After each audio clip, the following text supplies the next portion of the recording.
Welcome to another episode of the Let's Talk Wealth podcast. I'm very excited for our guest today, Dr. Ryan Nahapetian. I knew I was going to mess it up right out the gate. Yeah, you got it great. I did my best. I did my best. The 5 syllables get me. But Ryan is a pulmonologist here in Missoula at St. Pat's Hospital and just become a friend of mine, probably over the past year and a half as we got to know each other through jiu-jitsu and just hanging out. And just Katie and I talk about your family all the time. We love hanging out with you. You guys are great. And we loved the relationship that Samuel and Lincoln have built, and it's just been fun. So thank you so much for coming in and for the opportunity to speak with you. I'm really excited. And I learned a lot prepping for this, just about sleep and sleep apnea and just, something that I have no experience about, but that's one of the main things that I want to do with this podcast is just also learn myself. And I just think there's so much out there, and it's fun to have these types of conversations. So thank you for being here.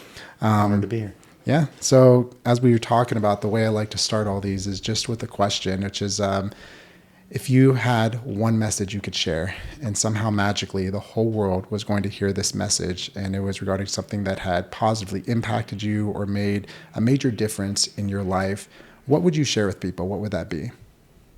The message I would give is probably the same message I give to a lot of the residents or medical students that come and spend time with me in the office, is that asking questions is probably one of the best things you can do for your future development or life development, learning, growth, that kind of things. Just asking questions. I often get a lot of residents or nursing students, what have you, that'll come in the office or just sit there and nod their head and pretend that they know what I'm talking about, or don't want to disrupt me or make themselves seem like they don't know what they're talking about or seem stupid for asking a question.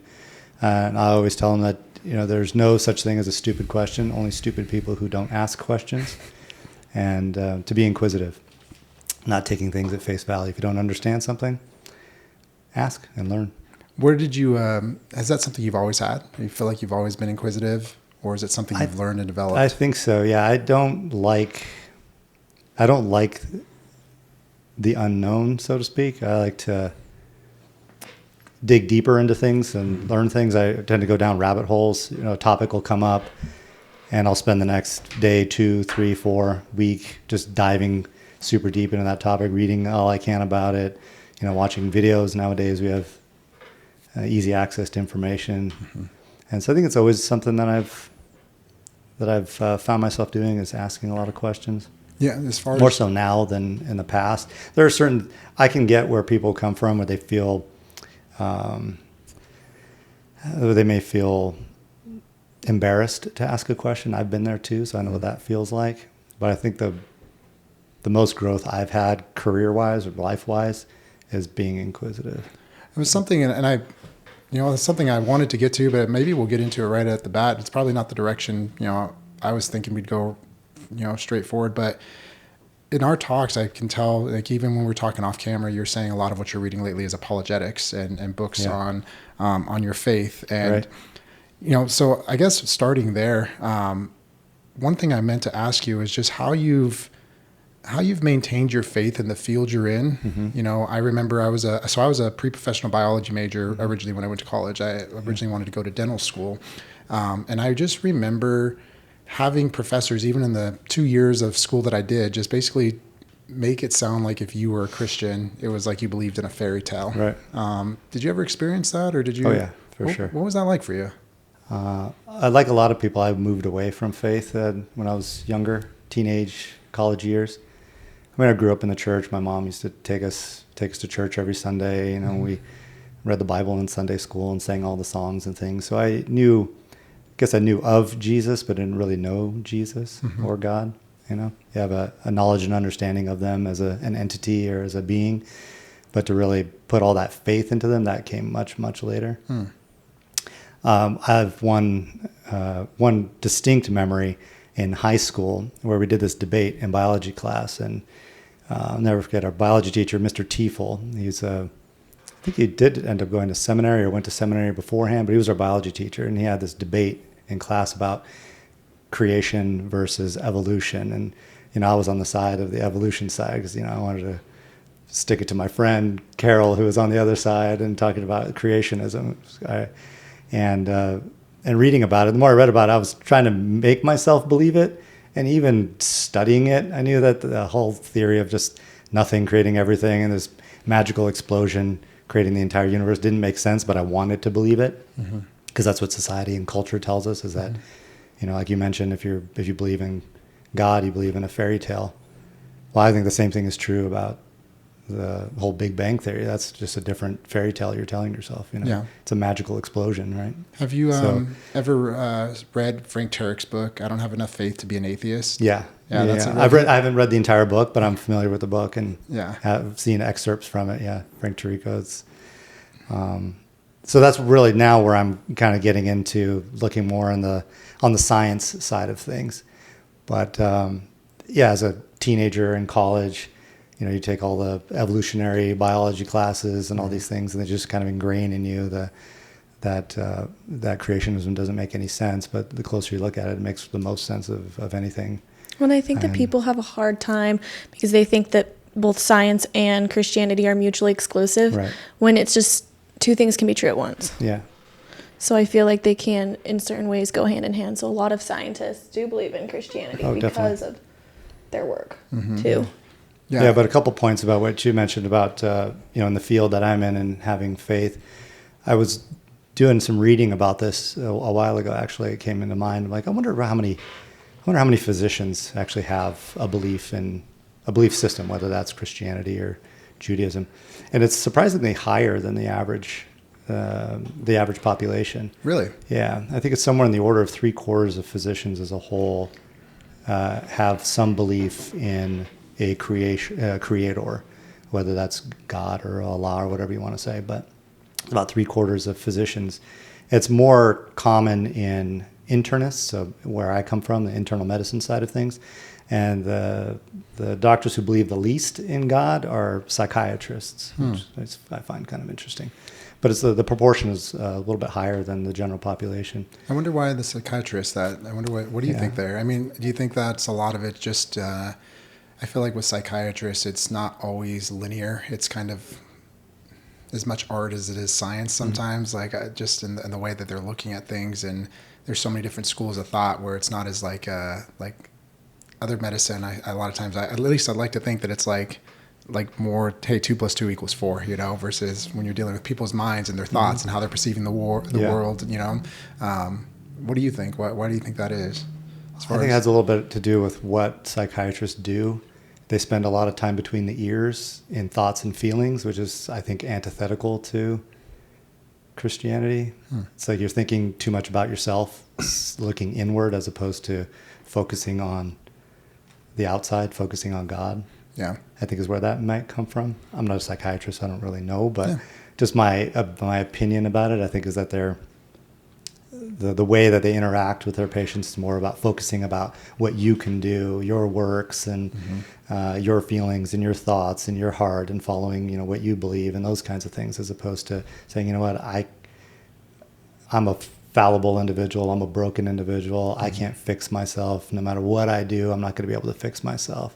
I have to look outward. I have to look to God to solve my problems. When did you start getting stronger and really coming back to faith? Because you said you stepped away from that. And what was that? Yeah. So in college, I completely stepped away. I did everything I could to not go to church or even think about God. And I was my 20s and 30s. It was everyone has their struggles and their dark times, right? I did lots of things that I'm not proud of, and may have said things that I'm not proud of, or spoken in a way that I'm not proud of, had feelings that I would change if I could, but then again, it got me to where I am now. And it was probably when I met my wife, Rochelle, and we got married. It was just kind of the slow, smoldering, burning sensation to have something else, something that actually meant something, true meaning.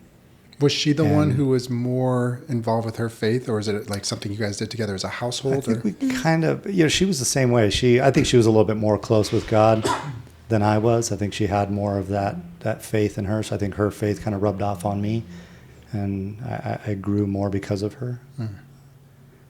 Just the way that she was pointing our life and the way that she was directing our life with the kids and In our move here, we wanted, my first desire was, well, we got to get the kids plugged into church, because I went to church and that's just what you do. You got to take your kids to church.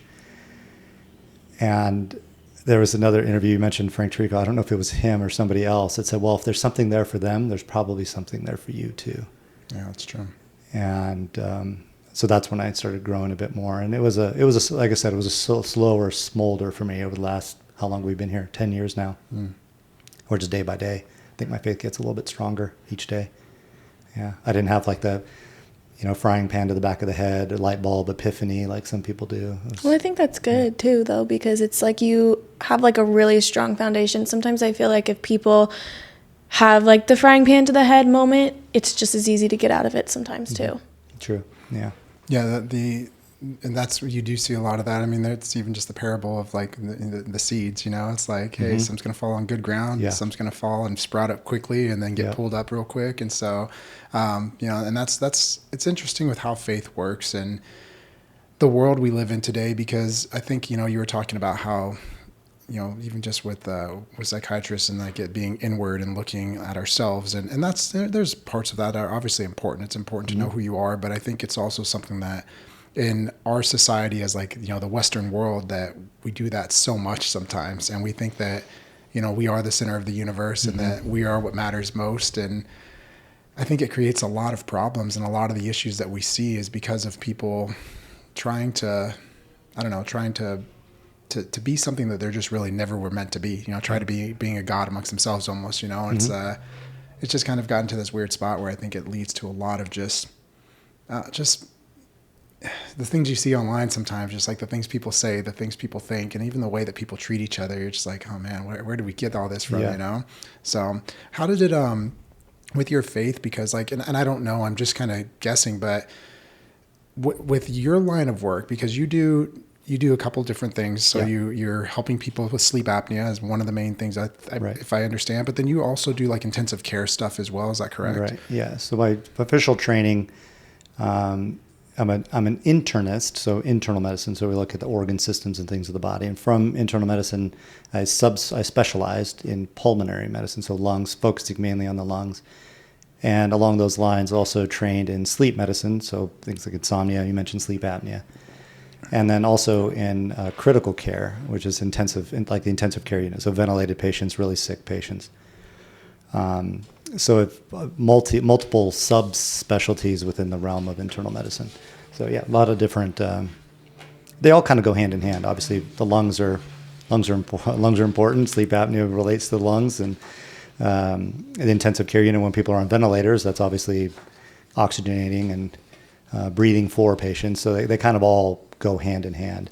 But you can have pulmonologists who don't do sleep medicine. You have sleep medicine people who don't do pulmonary doctors who don't do intensive care docs who don't do pulmonary. So there's a little bit of, there can be some separation, but they're all kind of go hand in hand. Yeah. Well, and when you were going through the schooling process, is that what you knew you wanted to do? No. Because we were talking a little bit off camera, and you were like, oh, I knew I wanted to be a doctor since I was 6. Yeah, I knew that I wanted to be a doctor. And but I didn't know what kind of doctor I wanted to be. I grew up in the generation of ER, the TV show, Gen X kid. And so ER was really big. So if you asked anybody what kind of doctor they wanted to be, it's, I'm going to be an ER doctor. I'm going to be an ER doctor. It's going to be amazing. I'm going to do gunshot wounds and stab wounds and all these kinds of things. And then you actually work in the ER and you realize that that's not really what it is. It's mostly you're dealing with unfortunate circumstances like psychiatric issues and drug abuse and things like that. So it's not all gunshot wounds and things like they make it seem on TV. But I kept getting pointed towards pulmonary. Like I remember my first attending that I worked with when I did my rotations was a pulmonologist, and I didn't really think too much of it. It didn't come to the front of my mind. And as I went through training, I think my goal had changed multiple times. So I wanted to be an ER doc. And when I went to medical school, going through the clinical rotation part, which is this kind of second phase of training, where you go and you'll train in surgery and pediatrics and gynecology, all these things. You'll do all the different specialties, kind of expose you to things to figure out what you'd like to do.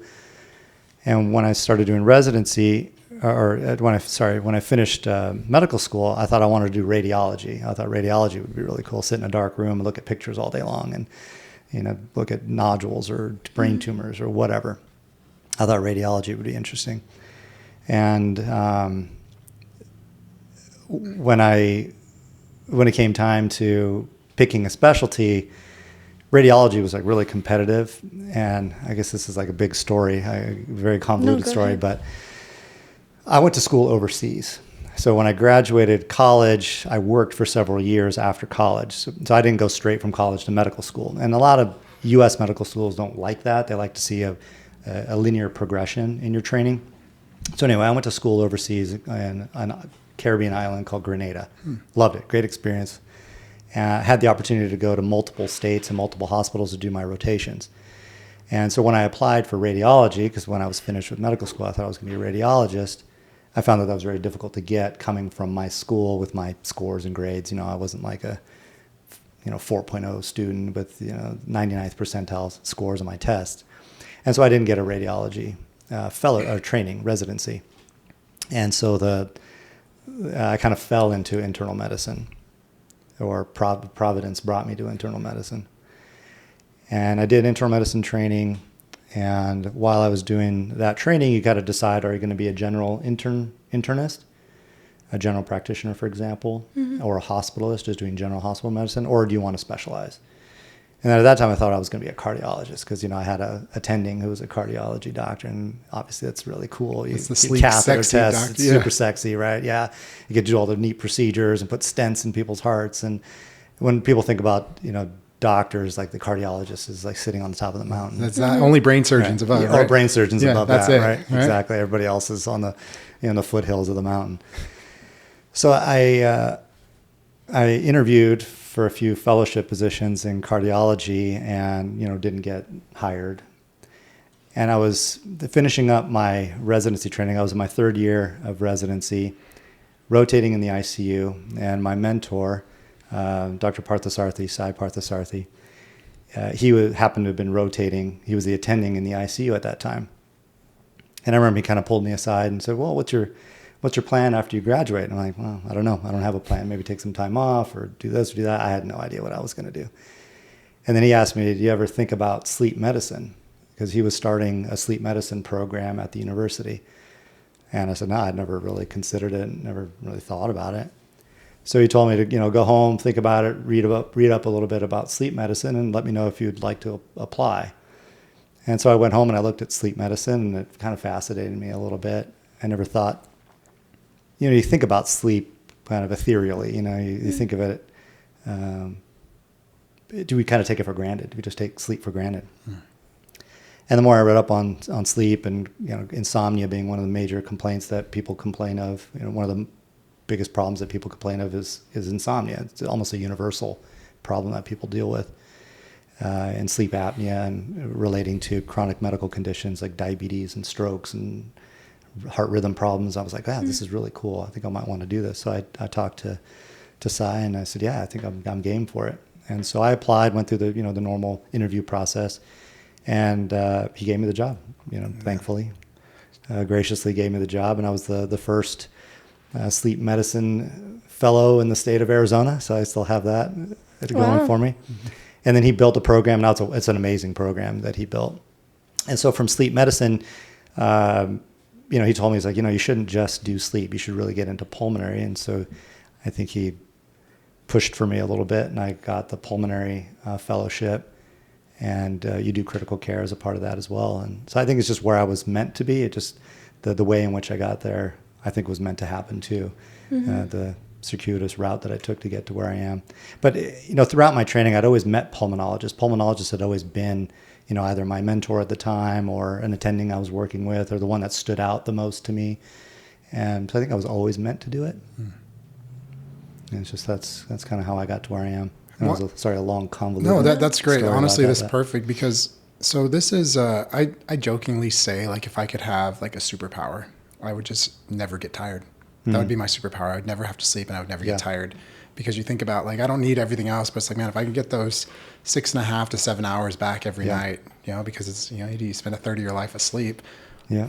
This is a silly question, but like, why do we even have to sleep? Yeah. Why is that? What is it about sleep that is so, integral to the way that the world works? And why is it that every I mean, I don't think there's any species that don't sleep. I think everything sleeps, Yep. right? Everything. Yeah.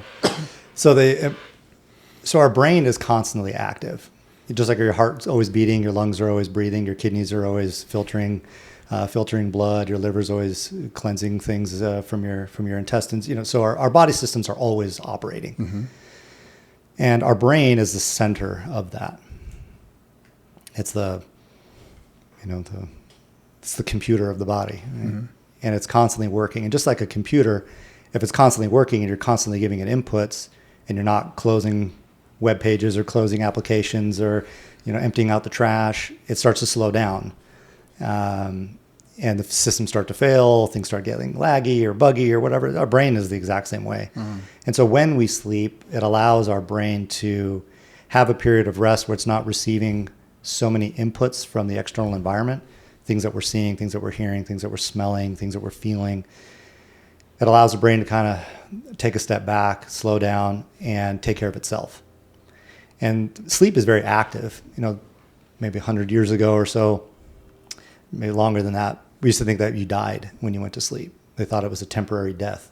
Really? And then as we get a little bit more understanding about the way that the body worked, people thought that it maybe was just kind of like a light switch where your brain is on and then it just turns off. But as we obviously gained understanding of the way that neurobiology and the way that electrical systems and things in the brain work, we know that sleep is very active, actually. Our brain isn't turned off. Mm-hmm.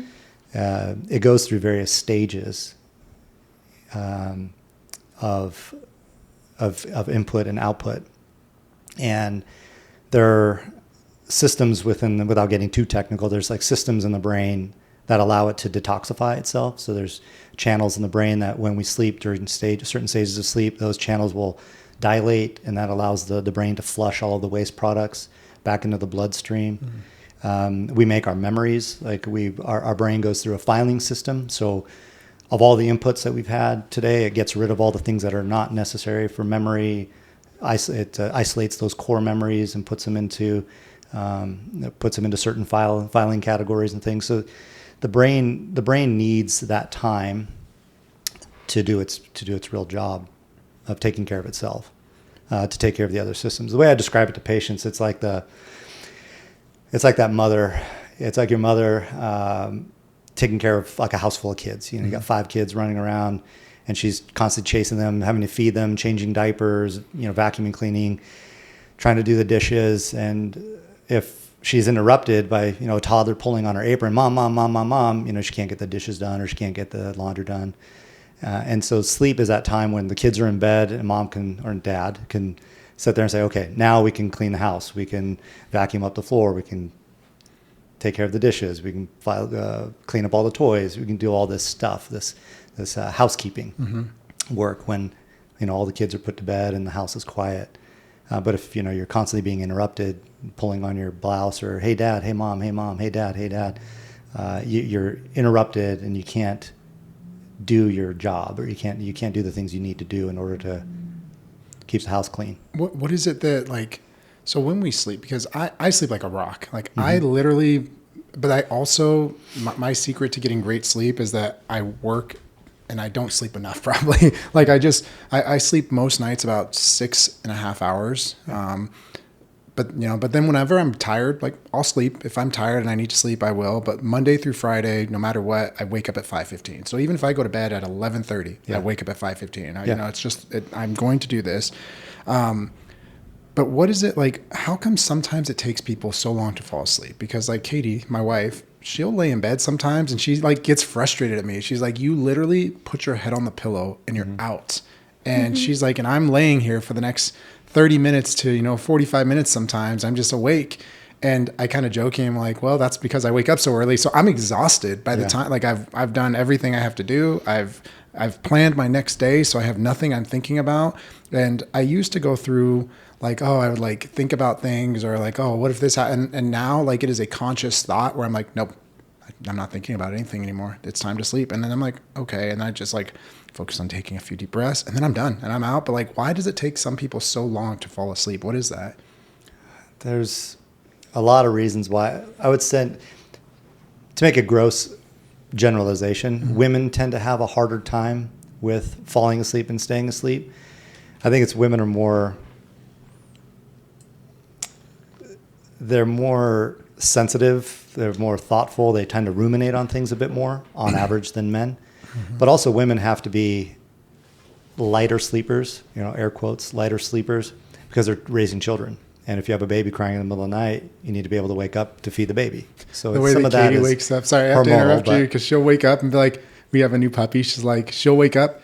The puppy needs to go out. Yeah. You're awake already. Yeah. Sorry, go ahead. So some of that's by design. I mean, women are kind of designed to be a little bit more sensitive with their sleep. But, outside of the dichotomy, men and women, in general, people have a problem with sleep because we have so much going on in our lives that we're just inundated with information. We're busy, with schedules and kids doing sports and school and work and responsibilities and the phones, obviously, and all this information that we're trying to deal with. And it does cause a disruption in our ability to just relax, to just unwind, relax, put things out of your head, and go to sleep. A lot of people will use their bed for things other than sleep too, playing on the phone, doing puzzles, doom scrolling. Katie on the will internet. read in the bed. Yeah. So probably the worst thing you can do Really? is making your bed a place of activity. Okay. That's funny you say that because I don't. I do nothing in my bed but sleep. That's it. Yeah. That's pretty much all you should do. Yeah. Is I think- make children and sleep. Yeah. Wasn't there something I was about gonna leave that TVs in the out, room but, too?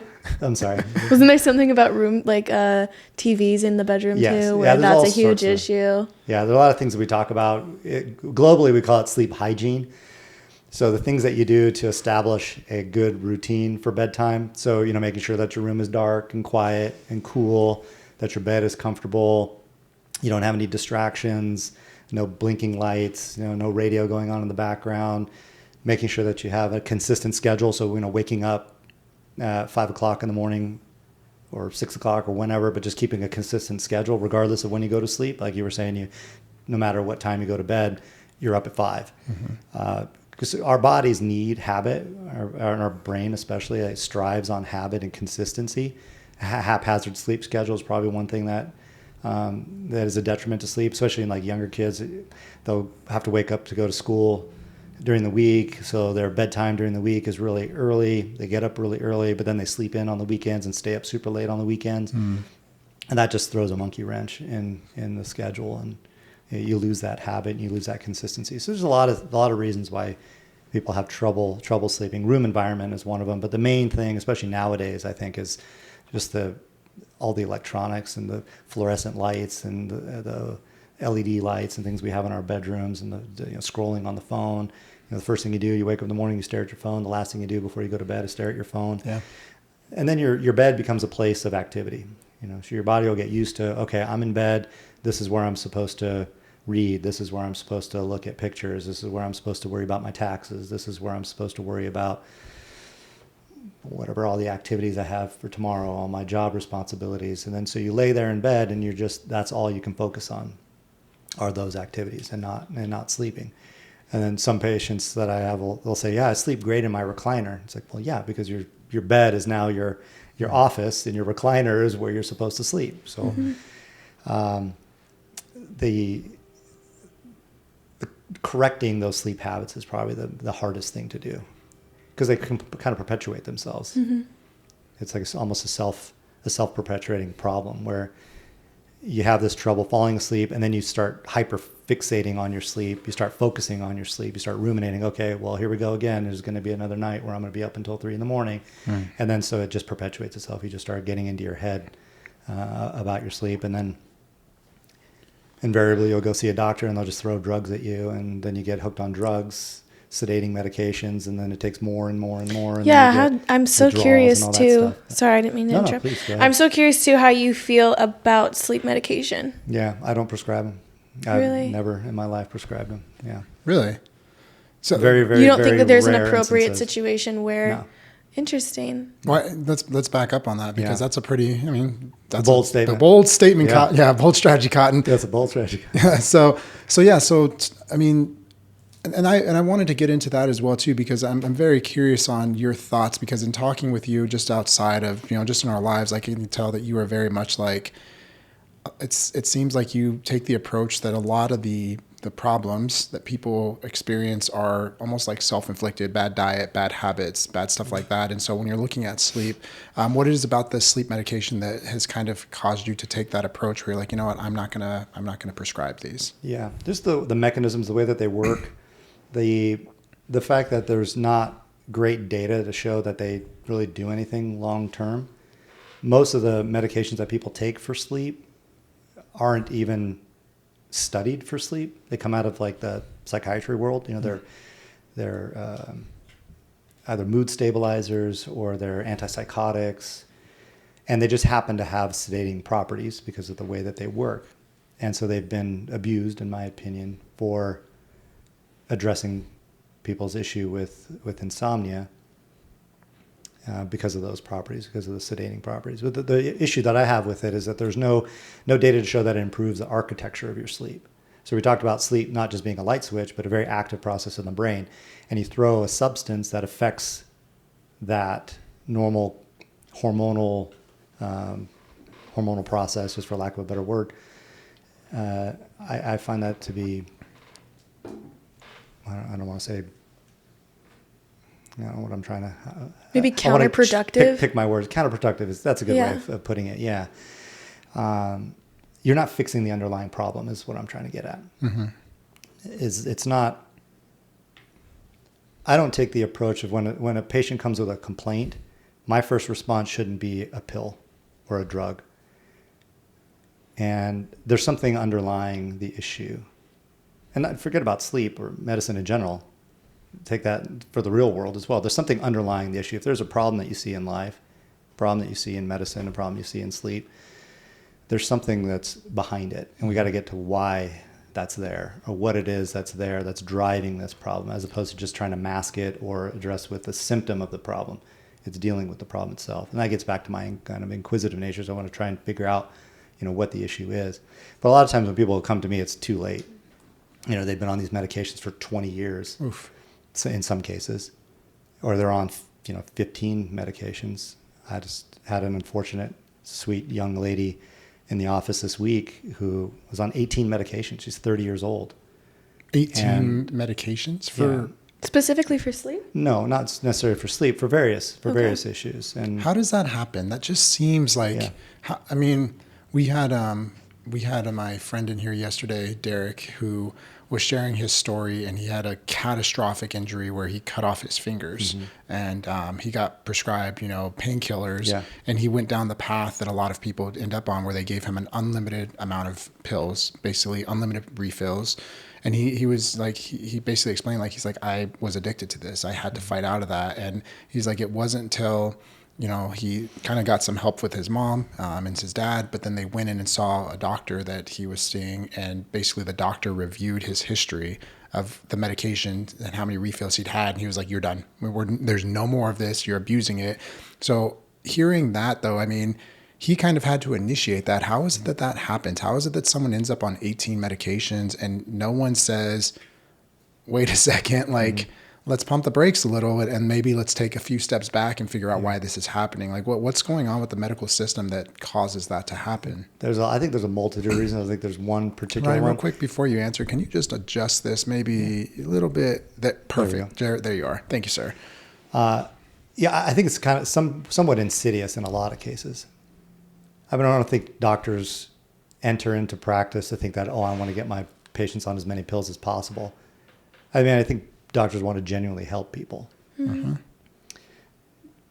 But I find I'm not anti-medication. I use medications. Yes, I said in some instances, in rare instances, we'll use these sedating medications or other medicines for a particular reason. But I think in the vast majority of cases, people just get put on things for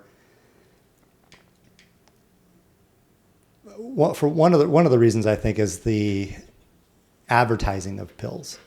So if you look at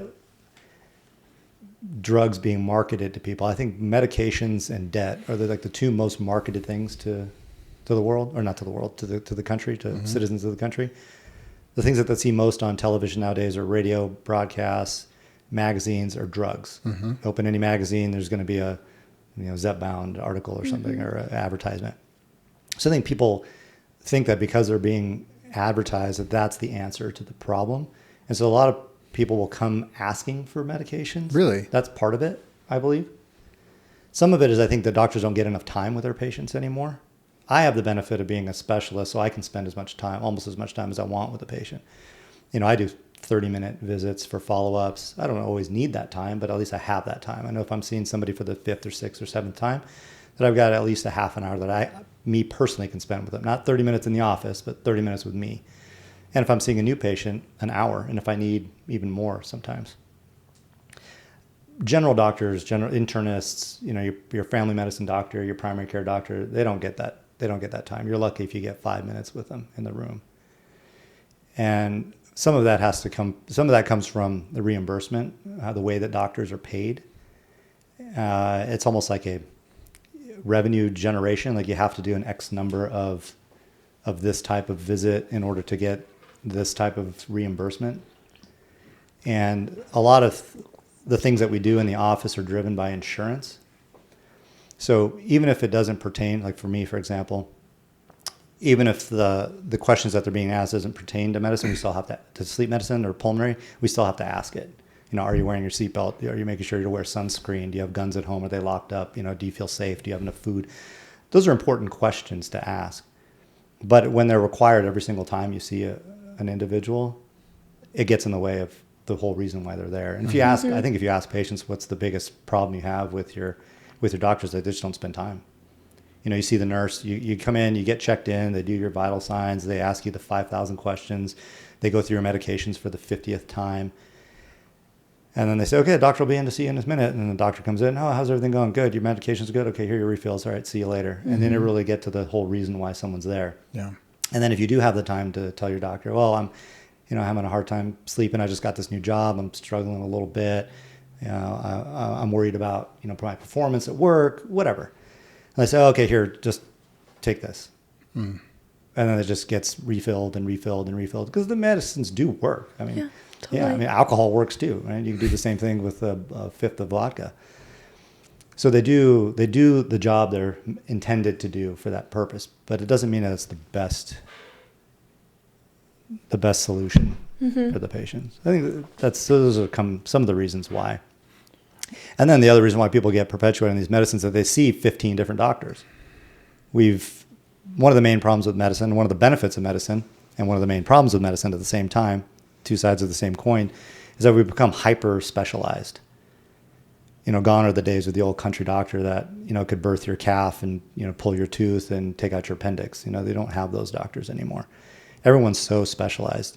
The internist really is almost like a head coach. They're not the ones, a lot of times, I know a lot of great, I'm not, casting shade or anything at internists. I think it's just the nature of the medical system now is they're not given the chance to just be a doctor and just take care of their patient. A lot of them do a great job of doing that. They'll kind of keep everything within their umbrella so that they know that all the medications prescribed are coming from them. But what ends up happening is a lot of people wind up seeing an endocrine doctor because they have diabetes, or a neurologist because they have seizures, or a cardiologist because they have heart disease, or they have high cholesterol, and you end up seeing 5, 6, 7, 8. You become a professional patient, really. Yeah. Some of these people become professional patients. They spend all their time in doctors' offices. And when you have 15 different doctors prescribing 15 different medications, the right hand doesn't know what the left hand is doing, and it's like, well, who's responsible for stopping this pill?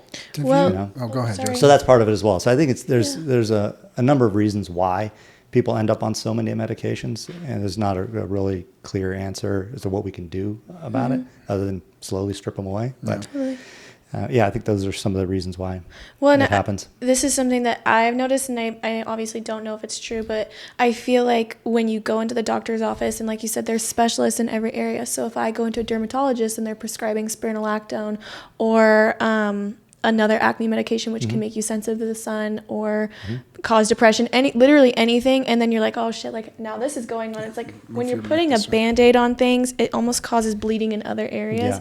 And then the pills are also specialized to where it's like, okay, then you go to your doctor and then they prescribe you a pill for this specific situation. But now you're having side effects like night sweats or insomnia or depression or any of these other things. And so then you go back and they give you another pill. I don't know if that's correct to say, but that's something that even I've noticed is like, I've had to be like, yeah, I'm not I can't take that anymore. Yeah. Instead of just putting another Band-Aid on it. Do you think precisely? Do you think of that? What you're saying? I mean, it almost kind of comes back to what we were talking about earlier. Is just like agency and the way that like people view things. Like American culture, it's kind of lazy. Like, just when you look around, and again, like you said, not throwing shade on people. However, when we see that it's something like 30 or 40% of Americans are now obese, not just overweight, but like obese. Yeah. And especially as we're seeing this with children, and you're seeing, like when you're talking, I was thinking about the means, Casey and gosh, what's her, I forget their last name is Means. And she wrote a book where she was going through this process of becoming a doctor and exactly what you're describing. Casey and Callie, I think. Yeah, I think that's what it is. Yeah. I've heard of it. And I read her book, I don't know, it's been a year or 2 years back, and I was like, this is spot on, you know, but so much of what we see in America is like, you know, our food is garbage, our, you know, the way that we, like so many kids now, like what they're doing for fun is garbage. Like they literally just, you know, they're sitting in front of a tablet or in front of their phone or playing video games. They're not outside, they're not playing. You know, people, because they're not eating well, like our food already being bad, but then you throw on top of that people aren't eating well and they're consuming so much sugar and they're just getting unhealthy. And then a big part of American culture, unfortunately, it seems like is passing the blame. Like, it can't be my fault. You know, this can't be happening because I made these poor choices and I'm eating not great. But, you know, a lot of it too is just, maybe it's a lack of education or, you know, I don't know. But I think a lot of it too is people just want to do what's easy, and it's easy to eat junk food. It's easy to, you know, be out of shape. It's easy to maybe not be healthy, but then it leads to all these things that we're talking about. And then I was talking with a friend of mine, I won't say his name, but he's a nurse practitioner here in town. And so he works at an urgent care, and he's like, all I do is deal with people telling me they want drugs. That's all I deal with. They never want to solve their problems. They don't ever make any changes. It's just people who have all these self-inflicted issues by their life choices over the course of their lifetime. And now they're in a spot where it's like they want something magically to fix it. And I don't know. I mean, what do you think as far as like with the pills that are being prescribed? And is it just part of our culture now? And it's just kind of what we expect? Like, oh, someone will fix this for me. Someone will take care of this. It's not my job to fix it. Or is that just my own slant and perception? Yeah, I believe there's some truth to that, where we want a quick fix. Sure, we all want the easy road. If I don't have to, you know, if I could take a pill and get 6-pack abs, why would I want to go to the gym? You know, you can. It's called TRT. Yeah. Exactly. So I mean, yeah, I think in some cases that's true, where we're just looking for a quick fix. And yes, if I could take a pill to solve my problem, then okay, fine. Kind of like these new peptides, right? The GLP-1s and stuff, where, well, I could just continue doing what I'm doing and just take an injection for the rest of my life and be skinny. I would love to talk about that too. Yeah, we can after. get into that too. I've got a strong feeling about that. But I'm so are the curious GLP about that. the ones that like the weight loss things? Yeah, is that like Ozempic or is that different? They're marketed primarily as diabetic drugs, and we can get into that too. Yeah, let's get. I have a strong opinion. It's but like for weight loss. Yeah, I think part of it is that people do. Yes, I think some people want a quick fix, and yes, there are some people who don't take ownership of their life. They've, you know, abused themselves, whether that's smoking or alcohol, drugs, the way that we eat. But I think part of it is also where I think we've been taken advantage of as a society, where I would fall into this category. We just kind of take for granted that you think that the people responsible for this have your best interest at heart. You know, almost like a naivete that we're, you know, especially as a kid, they don't think that adults are there to abuse them or to hurt them, right? They don't think that their father is going to come home and whip them with a belt. Like that's kids have that mentality. But I think people have some of that too, where, you know, you think your government is going to look out for you, or that's obviously changed in the last few years. We've all kind of had 2020-ish. I don't know what happened. Yeah, something the veil has been lifted. Yeah, yeah, the veil has been lifted. But I think for generations, we thought that, our government's going to look out for us. They have our best interests at heart. These companies making these things, well, they wouldn't sell them if they weren't good for you. I've heard that a million times. Well, why do they sell it if it's bad for you? Why is it available if it's bad for you? So but part of the reason why people end up where they are is just because that the system, and I love a good conspiracy, that the system is rigged against them. It's meant to put them in that position. Well, and we have to remember, as a society, we are structured as capitalism. You're So right. things Yes. are run by money. Yes, yeah. Things that they're just providing a service. If people didn't want it, then they wouldn't sell it. They wouldn't fly off of store shelves. But I think that these products, I wouldn't call them food, but these products are meant to be addictive by nature, hyper palatable. That's why everything's got sugar in it nowadays. I'm surprised the bottle of water doesn't have sugar in it now. But the way that they've engineered food is such to make it so that you do crave it and you do want it, so that you come back and buy more. The Oreos fly off the shelf for a reason. And I don't think it's a cookie. I wouldn't call it a cookie. It's an industrial product that's meant to get kids jonesing for it so that they come back for more. And as I said, I like a good conspiracy. So I think that the food system is highly tied to the pharmaceutical industry. Totally. You feed people garbage food, get them really sick, and then they wind up in a doctor's chair, and you get to throw pills at them for the rest of their life. I read an interesting stat. I may have the numbers off a little bit, but it was something to the effect of over $300,000 is spent, or individuals, a retired couple, let me rephrase the statement, that from the time of retirement to the time of their death, the average American couple will spend over $300,000 on medical costs. Wow. That's their portion. Not what, the insurance would cover, that kind of thing, but their out of pocket, what they'll spend on drugs and surgeries and what have you is over $300,000. So much. There's a problem there. But that's an industry, that's a system making money off of suffering. And so if you get kids hooked on things, they get sick when they're older. You put them into jobs where it affects their life, like back in the day with asbestos and coal mining and, you name it. We destroy people's bodies. We destroy their health by giving them terrible food. We give them tablets and access to all this information, so they spend all night staring at their phone instead of, focusing on their sleep and their health. And then they end up in a doctor's office, or 5 or 7 doctor's offices, and they get put on 5, 6, 7, 10, 20 medications.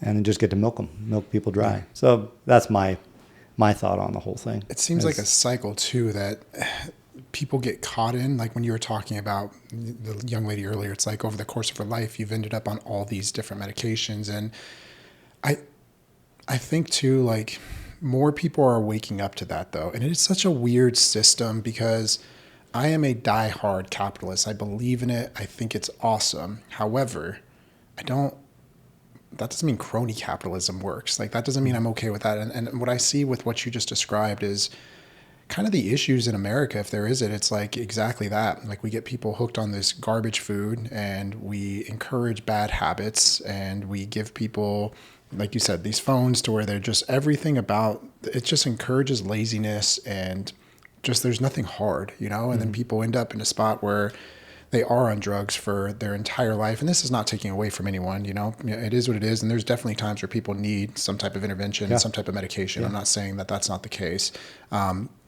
But I think more people are waking up to that. And I think I was just talking with a friend of mine who trains at a different jiu-jitsu gym, and we have very different politics. I think it's pretty obvious from my conversations that I've had. There's, I'm all for freedom of speech. God bless America. I tend to lean more conservative. I don't even want to say right or Republican or anything like that because whereas he is very much on the other side of things. And there's things that I've seen him post and I'm just like, oh, I completely disagree with that. And this has been in the past, but especially this last year, I've noticed he's posting the same things I'm talking about. And it's like, I think people, wherever they're the same thing. Yeah, I think people on all sides of it right now are starting to see like what you're, kind of talking about with our government. I think it's kind of foolish to just assume they have our best interests. When we're seeing these 60 square mile data centers being built and, just you see stuff like that and you're like, what? I didn't sign up for that. I didn't sign up for that. Right. I don't want anything to do with that, and then, and I think again, and we don't have to go into this because I know in the medical field, the whole COVID thing could be a weird thing to talk about, or it used to be, but like that was such a weird time where you see experts getting censored, Like, to me, I just don't understand that, as far as like, let's just have all the ideas be out there and let's see what's happening, and let's let the good ideas beat the bad ideas, and let people make decisions and have agency for their own life. And I feel like there's a big part of like America's quote unquote like ruling class that doesn't want it to be that way. They don't want people to be empowered. They want people to feel like they have to depend on them for whatever it is to feel safe.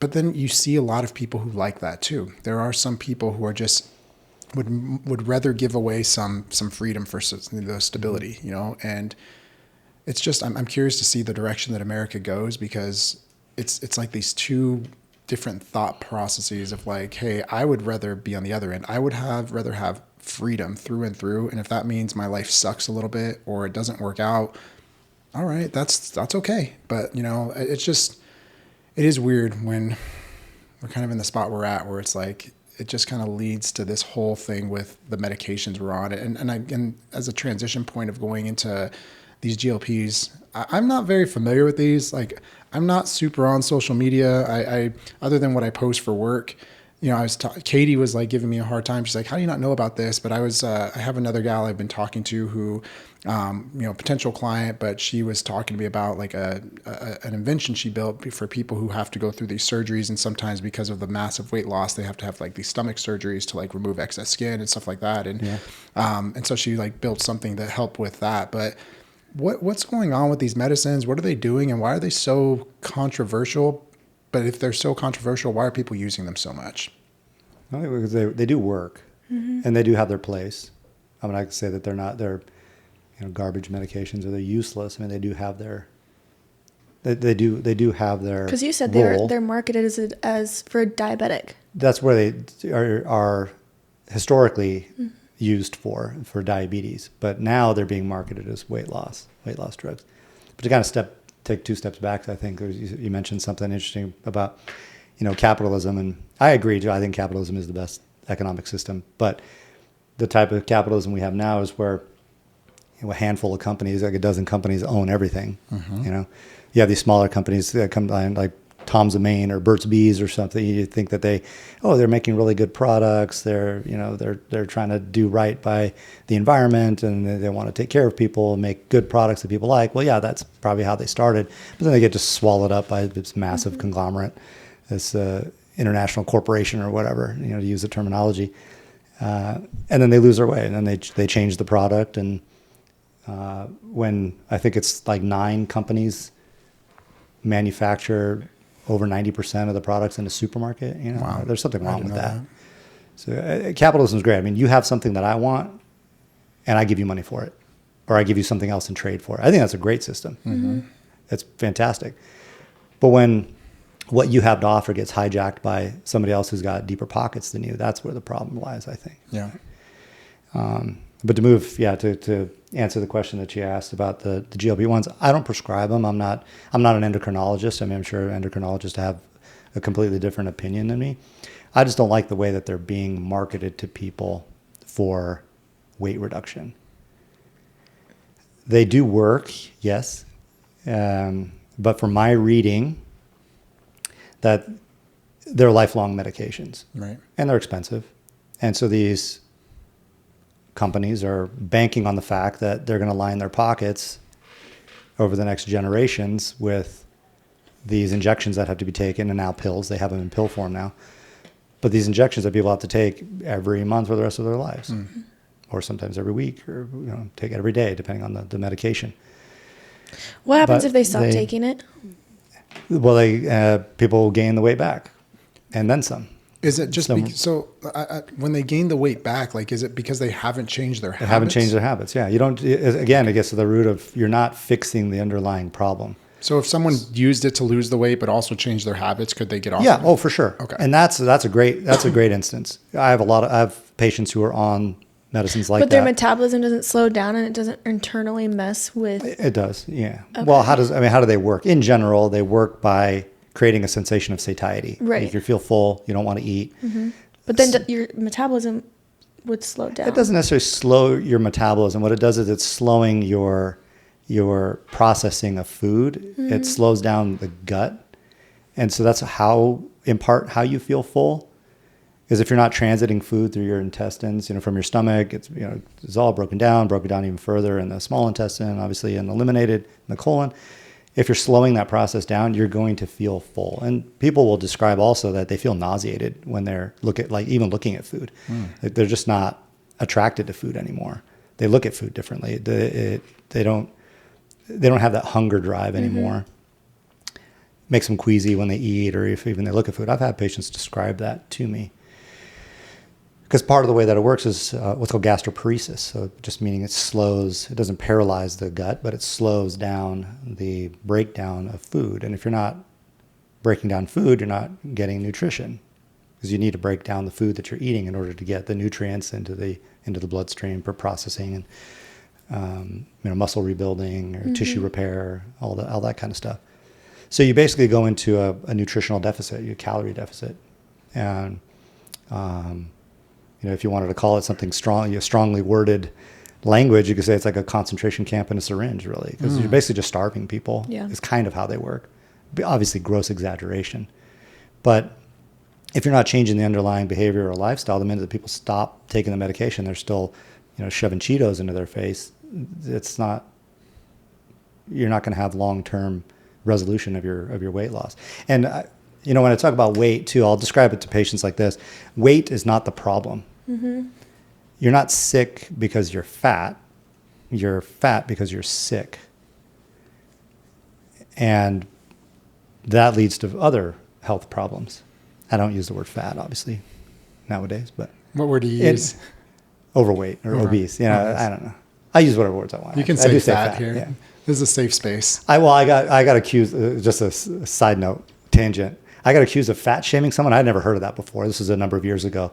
I had a complaint filed that a lady thought that I fat shamed her because I said that her weight was contributing to her breathing problems. Anyway, I had to look up fat shaming. Like, that's just a fact. Anyway, so that's a sidebar. But yeah, so then people kind of look at me kind of weird. It's like, yeah, no, your weight, the way that you look on the outside is a representation of what's going on the inside. And we see that with the way people dress too. People wear like the black makeup and the chains and safety pins in their clothes. You think of a certain way. That's how they feel on the inside. Or so it's not just with weight, but the way that we carry ourselves. The way that we carry ourselves is a representation of what's inside in our hearts, right? So the same thing with our weight. Our weight is a representation of what's going on with our body on the inside. The way that our cellular machinery is operating, our metabolic function, the way that our heart's working, the way that our liver's working is represented externally too. So in a lot of cases, the obesity is just a feature of disruption of hormones and metabolism in your cellular machinery. Our cells, every cell of our body is like a little factory. It takes in input, churns and burns, and has an output, creates a product. But if you're putting in terrible ingredients, you're going to get terrible outcomes. Yeah. I like to simplify things for patients because I talk to people, lay people, as they say, I don't have the training, so I don't like to use big words. So I'll describe it as like a diesel pickup truck. If you got a, F-250 diesel and you go to the gas station, you put gas in it, your truck it'll burn it. Sure. It'll run. Yeah, maybe. But then eventually the engine's going to fall apart. The engine will explode. It'll break down on the side of the road. And the response is not to put less gasoline in it. That's dietary restriction or calorie deficit. It's to put better fuel in it. You got to put diesel in it, and it'll start running right. And the appropriate amount too. And the appropriate amount as well. You can't overflow your tanks. You can't just put a drop in there and expect it to run, cross country. You got to put in the right amount of fuel, but the right fuel. That's the most important thing. Putting less gasoline in your diesel is not going to make it run any better. So when people will come to me, they'll say, well, I saw a dietitian, I saw a nutritionist, and they gave me a calorie scale, and I can only have 1,300 calories. I mean, that's a ridiculous way of thinking about nutrition. Your body doesn't care about calories per se. It cares about what it's actually taking in. Because you can eat 1,000 calories of Lay's potato chips or 1,000 calories of ground beef. They're completely different things. They're not processed the same way. It's not just a calorie problem. It's a fuel problem. And so the GLP-1s don't affect that at all because people are still putting in terrible fuel, but then they're maybe putting like a little additive in the tank thinking that that's going to fix the problem, but it's not. And so the way that I approach is you need to fix what you're doing on the outside. If you're smoking, quit smoking. If you're drinking, quit drinking. If you're pounding Monster energy drinks and rock stars all the time, stop doing that. Drink water, eat fruit. If you like vegetables, eat protein, animal proteins, real things. Mm-hmm. And that comes again to the corporations running everything in the grocery store. Well, and you know that the food system has just been hijacked too, and we got to get back to eating how our great grandparents ate. You know? Totally. When I was a kid, like when we were kids, I mean, our grocery store had like 4 aisles. You know, you had meat, you had produce, you had bread, and then maybe there's some cookies and crackers and cereal in the middle. Now you go to a supermarket, it's like 37 aisles, and you've got 6,000 different kinds of cookies and 20,000 different types of chips and 400 different kinds of sodas, and just this overwhelming amount of garbage. And it's like these industrial products that are passed off as food. And we think that, okay, well, they wouldn't sell it if it wasn't okay to eat, you know. You see what they that's feed that the mentality kids that we at have to school shift. too. But kids at the school lunches, oh my gosh, they're horrible. Mm-hmm. You know, I grew up in the days where we had corn dogs and mac and cheese. It's like, that's not food, you know. We're like poisoning ourselves. The square pizzas. Square pizzas. On the tray, I can see it still. Yeah, the bagel dogs and whatever else. But yeah, so that's what I'll tell patients. Like, you need to fix the fuel you're putting into your body. Eat better food. You know, find a rancher. I mean, we live in Montana, for goodness sakes, right? There are more cows here than people. Go find a rancher, buy beef, eat beef, go hunt, go eat deer, raise chickens, eat chickens, raise chickens for eggs, eat the eggs. Find a dairy farmer, buy milk, drink milk, eat cheese, eat fruit off of a tree, off of a bush. You know, have a garden, grow carrots, eat that kind of stuff. Stay away from the Sara Lee breads that has like 75 ingredients in it. Like, none of them are recognizable, you know? So that type of environment is what creates this obesity epidemic. Mm-hmm. Yes, people are lazy in some cases, and yes, they want, you know, convenience foods. You know, they just want to go to a fast food restaurant, just get something because they're pressed for time and they don't have the time. Okay, fair enough. I get some of that. But a lot of it's just the system is set up for failure. You know? And we just need to make better decisions as a culture and as a society to lift everybody up and get people out of this. But, you know, there's no money in that. There's no money in having people eat healthy and stay out of your office, you know? Totally. Well, and the last thing that I wanted to ask you about the GLP-1s too was I've heard a lot about bone density and deteriorating that. And I don't know if that's necessarily true or if that's a rumor, but because our bones do store fat. And so you can strip away marrow in order to obtain those fatty acids that you need for cell function. But the main thing is muscle. You know, you lose a lot of skeletal muscle because, again, you're basically starving. You're not getting any protein. Protein is like the one macronutrient that you cannot store. We don't have an ability to store protein. You have to constantly have a supply of it in your diet. You don't need carbohydrates. You don't need fats because we store those things. We can store them, or we can create new sugars in our liver, and bone marrow, and other places. But protein is the one thing that you can't store. And so if you're not getting protein from your diet because you're either not eating it, like you're a vegan or something, or you're taking a medication that's impeding your ability to absorb it, then you're going to start to strip away your muscle tissue. So yes, you'll lose fat, but proportionally you'll lose more muscle over time. It's just your body needs it. You need amino acids. You need we need protein in order to make basically almost all of the hormones. Obviously, we have hormones that are that don't use proteins, but invariably, most of the function in our cells are protein based, and we need amino acids and things like that to just function. Mm-hmm. So I don't know. I don't spend time on social media, but I did see a picture someone shared of some actress. She was on can't remember her name, but she was on that House TV show. That was another show that I used to love watching when I was in medical school. But an actress on the House TV show, and I guess she's apparently taken this GLP-1. She looks like I think so many celebrities are. That's terrible. Why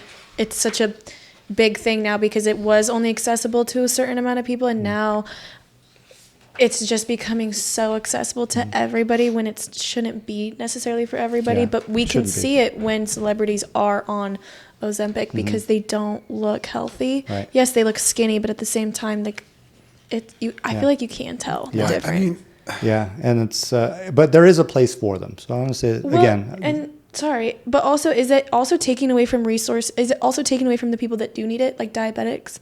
No, I mean, I think there's so much money in it that they're manufacturing it hand over fist that you can. I'm surprised they don't sell it in drugstores or in the grocery stores now. Okay. You know what I mean? It's off the shelf type stuff. I mean, you can. I saw an ad where you can just go online now and just order it and get a prescription from a doctor. You don't even have to meet with anybody. Yeah. Really? Oh, yeah. There's companies where you get it. Like you go into their house or like their bedroom and they've got like a box of needles just like laying on the floor.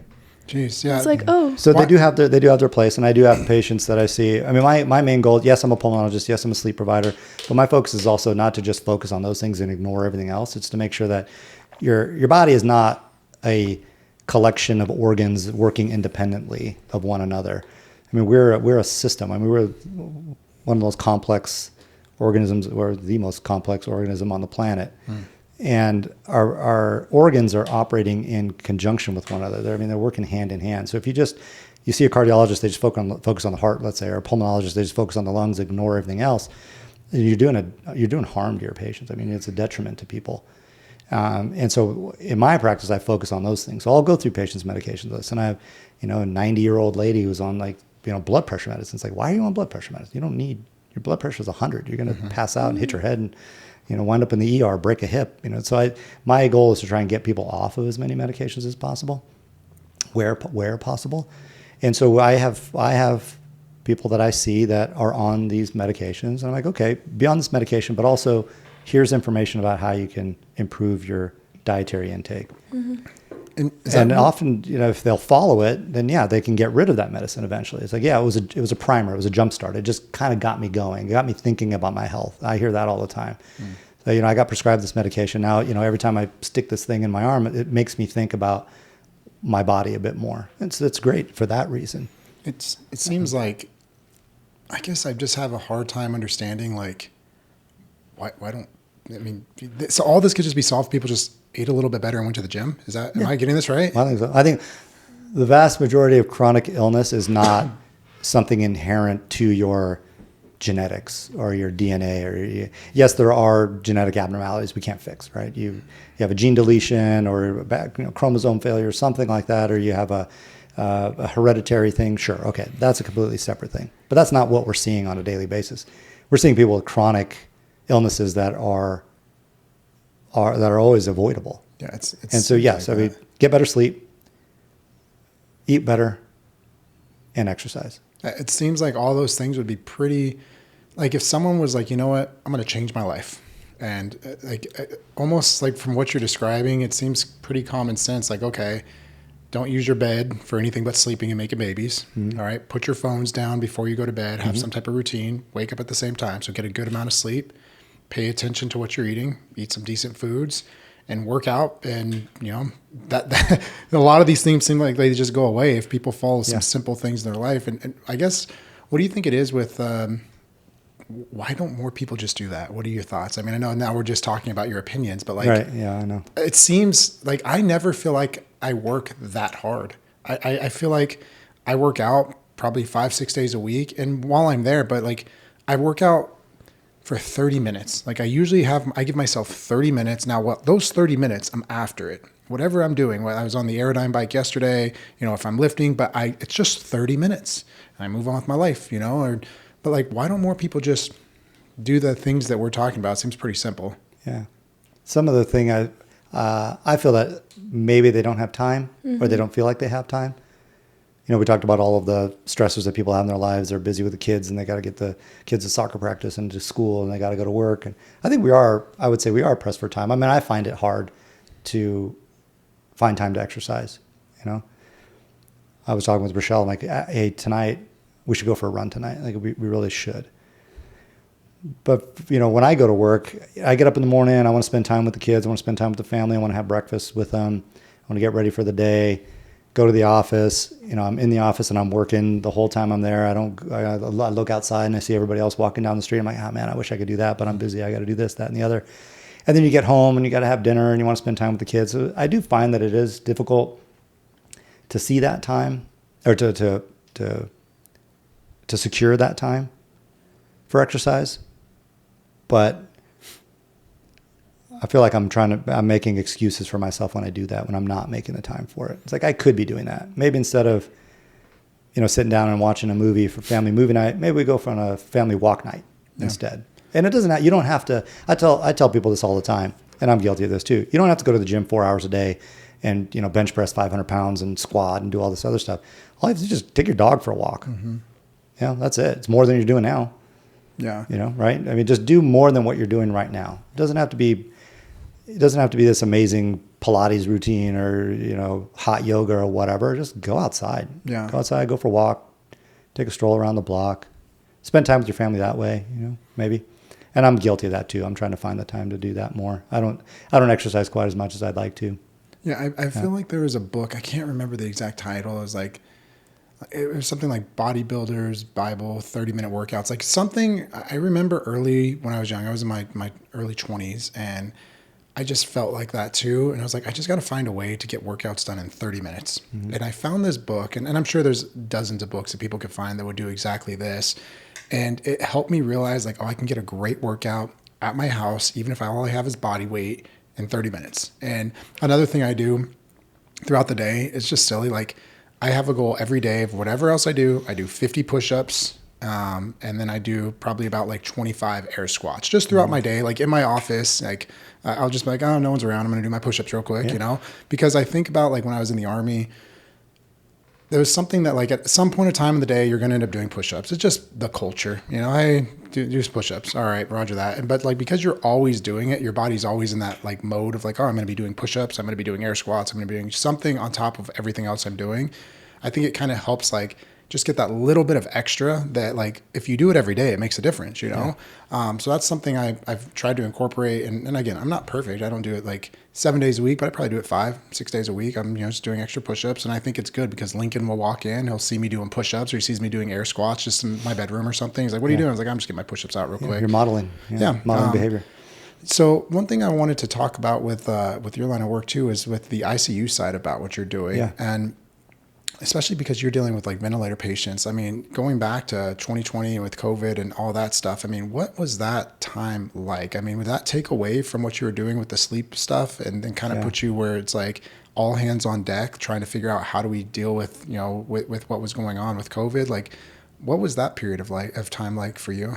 Yeah, I'm not doing so much ICU anymore. I've not been in the hospital doing intensive care for 2 years now, okay. I think. But yeah, I was in the ICU during the COVID pandemic and ventilated patients. It's kind of a scary time, I would say. Mm-hmm. We can get into the whole COVID thing if you want to, but that opinion aside, or that particular situation aside, the ICU is a lot of people are intimidated, like medical students or residents, trainees. They don't want to get into the ICU because they're afraid because of how sick people are. But I don't know if this is something I came up with on my own in my own head, or if it was just the way that my attendings would carry themselves. I think of it they're not going to get any sicker. This is about as sick as you can get. So they're either going to die or they're going to get better. Yeah. And so how do I want to help to get people better? Yes, you can get worse, but if we just talk globally about the ICU, I mean, that's where you go if you're super, super sick. Yeah. I mean, your heart's not working well, you need medication to help your heart work. Your lungs are not working well, you need a ventilator to breathe for you. You're not oxygenating well, you need even more advanced machines like an ECMO machine to filter your blood and oxygenate your blood for you. Your kidneys aren't working, we'll put you on dialysis. We have all these tools that we use. I mean, this is the sickest of the sick patients. And they're either going to get better or they'll die. A lot of patients who wind up in the hospital die in an ICU. Mm-hmm. That's not what we want, right? Everybody thinks about just dying in their sleep, not waking up one morning, peaceful with their family all around them. But if you're lucky, if you're lucky, yeah. But a lot of patients, they have a wound that gets infected and that causes a sepsis reaction, bacteremia, that kind of thing. They wind up really sick in a hospital on antibiotics and blood pressure medications. Well, I mean, we can really affect the lives of people by making a real impact by fixing these potentially life-threatening conditions. And so I wasn't really ever intimidated by being in the ICU. I always went in there thinking okay, I'm going to really make a difference or I won't. So there's things I can control and things I can't. I just focus on the things that I can control. Do you think a lot of that is just stemming from the fact that, like, I see some people are very just, the thought of death is just so concrete and such a big deal to them. Mm-hmm. And I've just never felt that way. Like, to me, it's like I'm rereading the Meditations by Marcus Aurelius, and great book. Anyone who hasn't read that, it's a phenomenal book. But the whole idea is, like, you're going to die soon, and no one's going to remember your name, and that's okay. And that's the way the world works. Right. And fretting over it doesn't matter. Not going to change a thing. And even in the Bible, it talks about, like, hey, who of you by worrying could add a single day to your life? Yeah. Like, you can't, And so, to me, the thought of dying has always been something that's kind of like, it's coming for all of us. And how long can you beat this game for? But it's a game we all, quote unquote, lose. But, like, again, I'm not worried about that because I have my beliefs as well. I'm also a Christian. I'm like, hey, I one of two things is going to happen. Either there's a life after this, which I believe, or, hey, there was a whole part of eternity before that I didn't exist. And then it'll just be the whole part of eternity after that I don't exist. But, like, I always circle back to is, like, the fact that I'm here is a absolute miracle. Like, when people really stop and think about, like, not to be weird, but, like, you just think about, like, the fact that you were the one little swimmer, like, out of all the swimmers your dad ever let fly, all right, you happen to be there. It's like, oh man, what a blessing. Even if your time is this short, it's like just the fact that you made it here, and then to be in America, like, how much better can you have? And then the lives we get to, like, but do you think that some of that with the ICU, especially during, like, the COVID times where it was so many unknowns and people just not really understanding what was going on and information not being available, is it just because people are afraid of death? Yeah, I think so. I think everybody's known somebody that's died, right? Yeah. If you've existed on this planet, you've been a witness to death, but I don't think anybody's ever experienced death in that way. I mean, dying is pretty ugly. Yeah. The TV shows that make hospitals look fancy. Everybody's laying, still with a beautiful blanket over them and flowers and everything in the corner. But I mean, you've got machines beeping, you've got urine and feces and blood. I mean, it's ugly. Mm-hmm. And I don't think a lot of people have actually witnessed that part of death. We've all known someone that's died, some more than others. A lot of people, like we were talking earlier before this started, about actually witnessing, friends and things dying in tragic and horrific ways. So some people do experience it. But as a population as a whole, I don't think we see death in that way. Not everybody's, a ranger who sees horrific things happen on the battlefield, or doctors in intensive care unit watching people in the throes of death, just suffocating or, bleeding, or, a trauma surgeon seeing someone with, 7 bullet holes in them, or knife wounds, or a horrific car accident, leg amputations, or whatever. Not everybody gets to see that part of that side of medicine. And so when you actually witness it, if it's your family member or a loved one who's experiencing it, I think that part of it is really scary for people. It's just the process of death, not actually death itself, but the process of death and the unknown. I think people are afraid of the unknown, especially those who aren't believers. Mm-hmm. Why are we here? That's the question everybody asks. What's the meaning of life and why are we here? Well, some of us have that understanding. We know we were put here on the earth to serve each other and to be stewards of creation. And when we die, we send to the right hand of the Father, and we have nothing to fear in death as long as we have that in our hearts. But some people don't have that. Either they're not raised in it, or they've rejected it, or walked away from it. And so I think for those people, death is probably a lot more scary, because what's going to happen on the other side? Is there another side? Am I just going to rot in the ground and be eaten by worms, or what is going to happen to me? So if you have that lack of belief, then I think that would be more scary for you, the unknown of death, what happens on the other side. What did you see, like, with, again, like, during the COVID years? Because COVID's such a subject that it's polarizing, and I think that when you go to either extreme of it, it was wrong. So I'm going to use my family as an example. My mom, my stepdad is just like, he's my stepdad, but I call him dad. I'm very, very grateful for him. I have a great relationship with him as well as my biological father. But during COVID, they were on the side where it's like completely, it's a hoax, it's a fake thing, blah, blah, blah, blah, blah.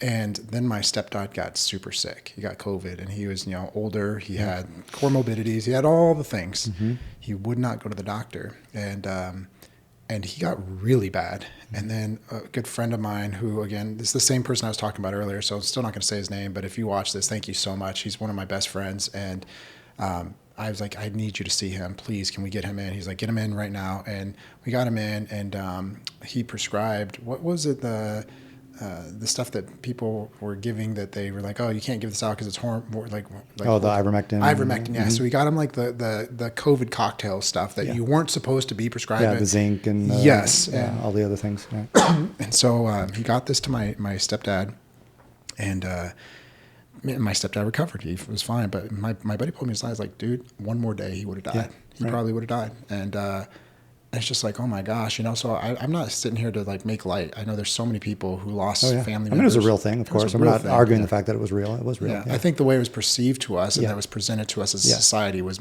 used to take control and to try and make us fearful. That's what I don't like about it. I'm not taking away from the people who had legitimate concerns, but I also don't like the way that they tried to use that to jam us into getting medicine that we didn't want to get, or making us feel bad, or like we were second-class citizens, or seeing what they could do to get like these COVID cards so that you can go out and shop or do anything like that. To me is like, no, this is America. Right. I get to choose. I get to have agency. And if that means that I make poor life choices and I die because of it, that's on me, and so what did you see with that period of time? Like, how was it as a doctor? Was it hard to see, like, was it just like, hey, I'm so involved in this that I'm just doing the work? Or is it something where it's like, hey, what the heck? Like, I can tell that things that we're not supposed to talk on, or what was that experience like for you? Yeah. I think, to not lose your credibility, you kind of had to toe the line as, but that part of it aside, so it was a real thing. It was a horrific thing. I mean, we saw this too with influenza as well. We see it with RSV, and there was the big swine flu outbreak or bird flu. So it comes and goes. We've had viruses that have affected us in many ways over the thousands of years. So COVID's not unique in that way, but I think it's unique in the way that you were talking about, in the way that it was, the information was provided to us, and the way that they used it to kind of hijack the medical system and to force people to do things they didn't want to do. Yeah, that part I don't agree with. But doing the direct bedside care was interesting because, anytime there's something new that you're unfamiliar with, you kind of have that little level of paranoia. You're washing your hands 45 times. You're taking 20 minutes to put a gown on and make sure that this is clean, that and this, that, and the other. And you're taking all these precautions and steps and going through all your checklists. And then in the end, it just becomes routine. It's like, okay, here we go. Here's another case. And you go into the room, you got your mask on. It just becomes like second nature in a way. Yeah. And it almost has to be. You have to nearly disconnect yourself sometimes from the situation and just handle the issue. Your thoughts and feelings about it don't really matter in the end. It's like, okay, you have somebody here who's sick, just deal with it. Right. And COVID was not unique in that way. And we take care of the patients the same way that we would with influenza or any other illness, and just kind of try and ignore the peripheral stuff, that all the arguing and things that are going on in the background. Let other people deal with that. Just deal with the patient, because we're real patients with real illness, dying of a severe respiratory illness, young people too.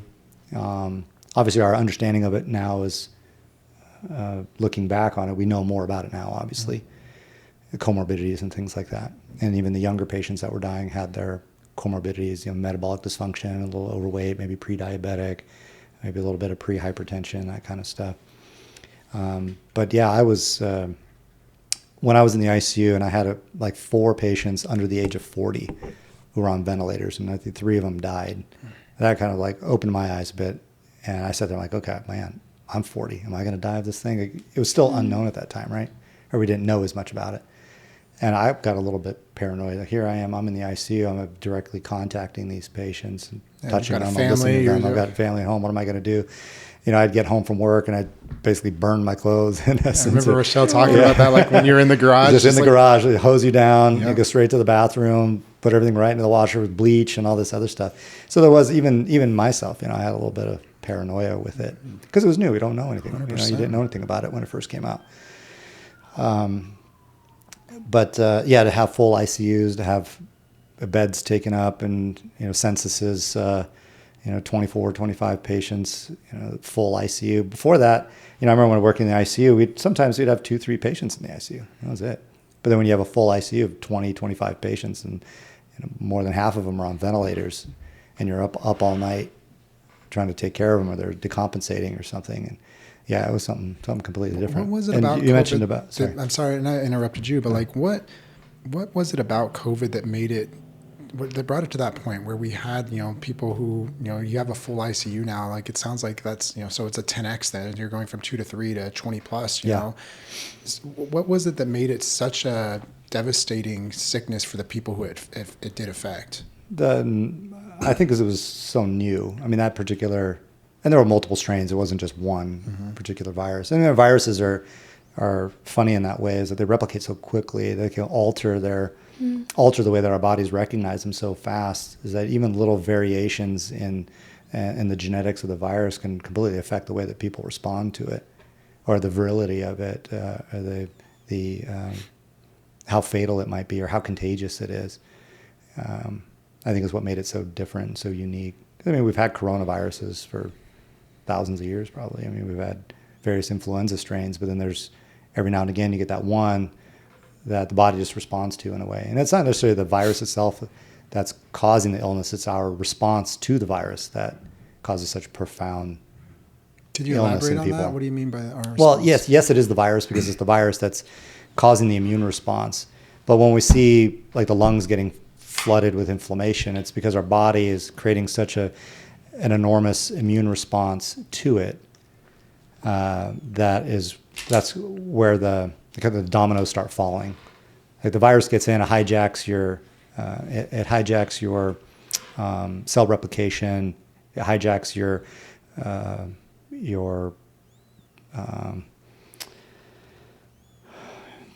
like your metabolism, your cellular machinery, the way that your cells operate and create proteins and structures and things like that. And it uses your own factory, so to speak, to make itself.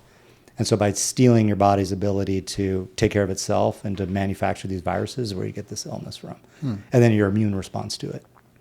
Yeah, because that was one, and because again, you said like for the lay person and just being a lay person, and it's all that we know now is either what, corporate media is telling you versus like independent journalists, independent media. And sometimes those things are on such polar opposites of what they're telling you is true versus not true. And then it's like, where is the truth? And then, you hear about, and I have no idea if it's true or if it's just, it goes back to social media. Is like, is my algorithm just feeding me things that, that they think I want to hear? And I really try hard not to just, like when I watch, like I use YouTube for a lot of things. I really try hard not to just like look at what I see when it shows up. Sure. Like I like to go and know that like, hey, I want to learn about this, or I want to look at this. And so, but then you hear people talking about even the effects from the COVID vaccine.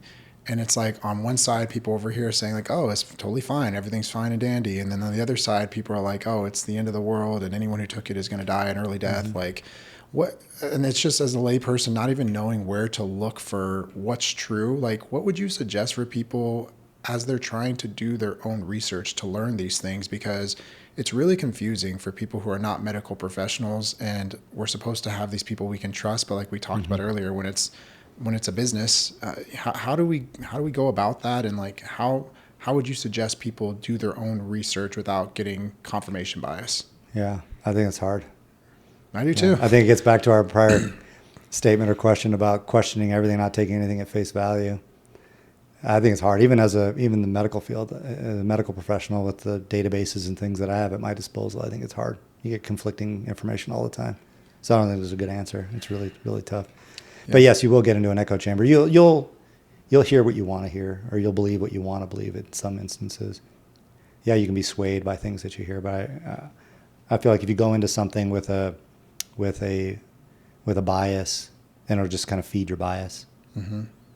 Yeah, I don't have a good answer for that. I think it's one of those reasons why I really am very grateful for this type of just conversations with people though too, because like the traditional corporate media, you don't get anything like this. You don't get a chance to just talk to someone and ask, and it's encouraging at the same time to hear you say that, because again, it's like, all right, well, I guess the answer is we just keep having conversations. We just keep talking. We just keep accepting new information. And I hope the lesson that we learned from COVID is that we should never shut down differing points of view. Yeah. Like we should never shut someone down because it doesn't go along with what we're supposed to believe. And I think too, like if just looking back, like I feel like again with the government, if I were in charge, if I was the president and I was like, all right, we have this thing that we want people to do to help them.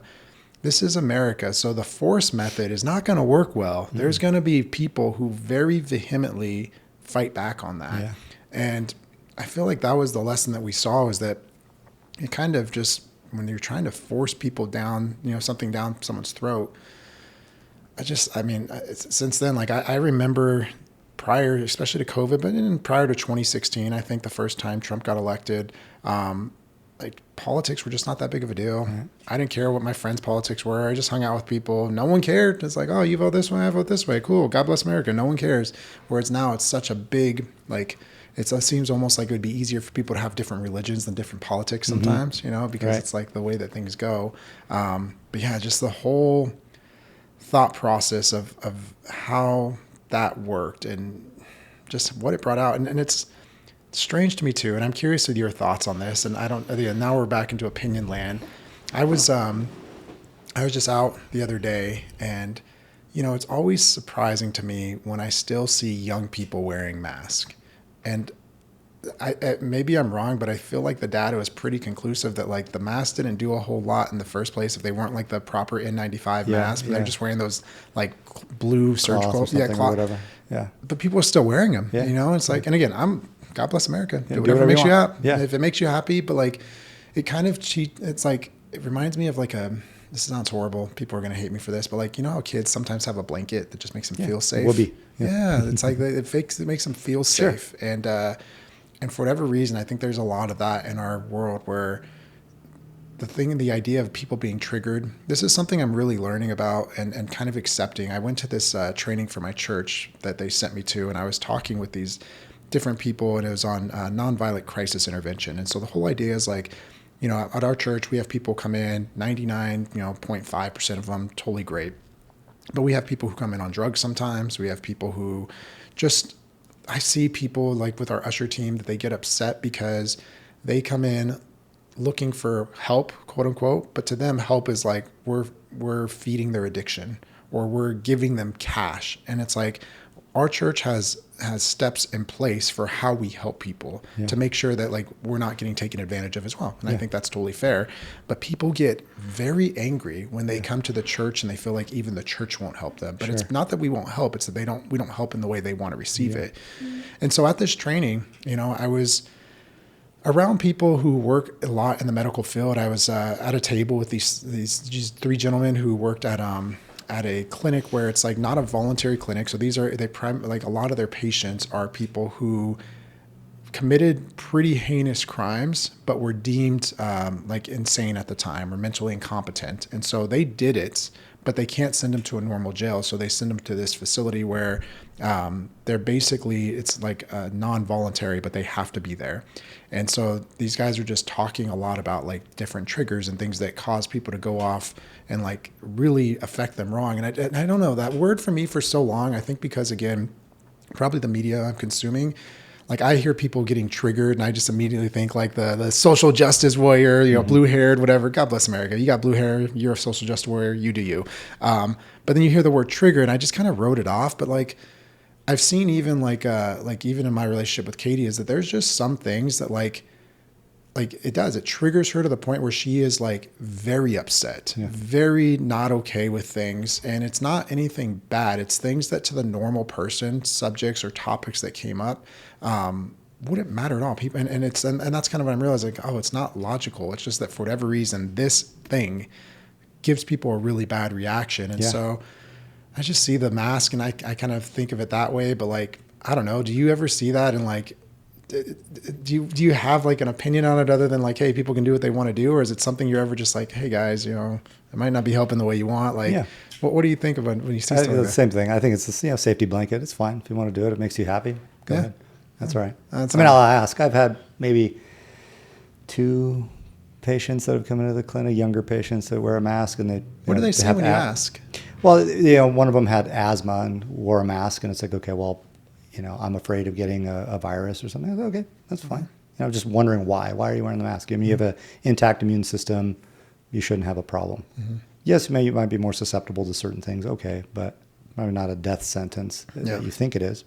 But if it makes you happy, it makes you comfortable, and you feel like it's working, then placebo effect, even if it is, teach their own. Yeah, go ahead. That's like the elevator buttons to close them. Yeah, none of those work. Yeah, it's not like they don't work, people. If you think the elevator button closes it faster, there's I think it's like the American Disabilities Act that basically made it where elevator doors have to stay open at least 3 seconds. Yeah, a certain amount of time. Yeah, so it doesn't work. It's a placebo. They need to stay open longer, in my opinion, because by the time you get out, the door's already shut and the people can't get back in. But I've seen that it's the same with like the buttons to cross the crosswalk. Yeah, the crosswalk. Those don't work either. They just make a sound. It gives you the illusion of power. And it's like, oh, that's funny how things work. Yeah, we went to a comedy show a long time ago. There was a comedian talking about that, and he said something. He's like, when will they invent button technology that senses urgency? Yeah. That always stuck with me. I thought that was pretty funny. That is funny. Yeah. They could invent a button. Come on. Let's go. Don't you know that I need this to go? Yeah. Yeah. I mean, the just medicine in America is such a unique, and it's turned into this political subject too, which is kind of crazy because it's like, it seems like it'd be one thing that shouldn't be political at all. We should have good health and,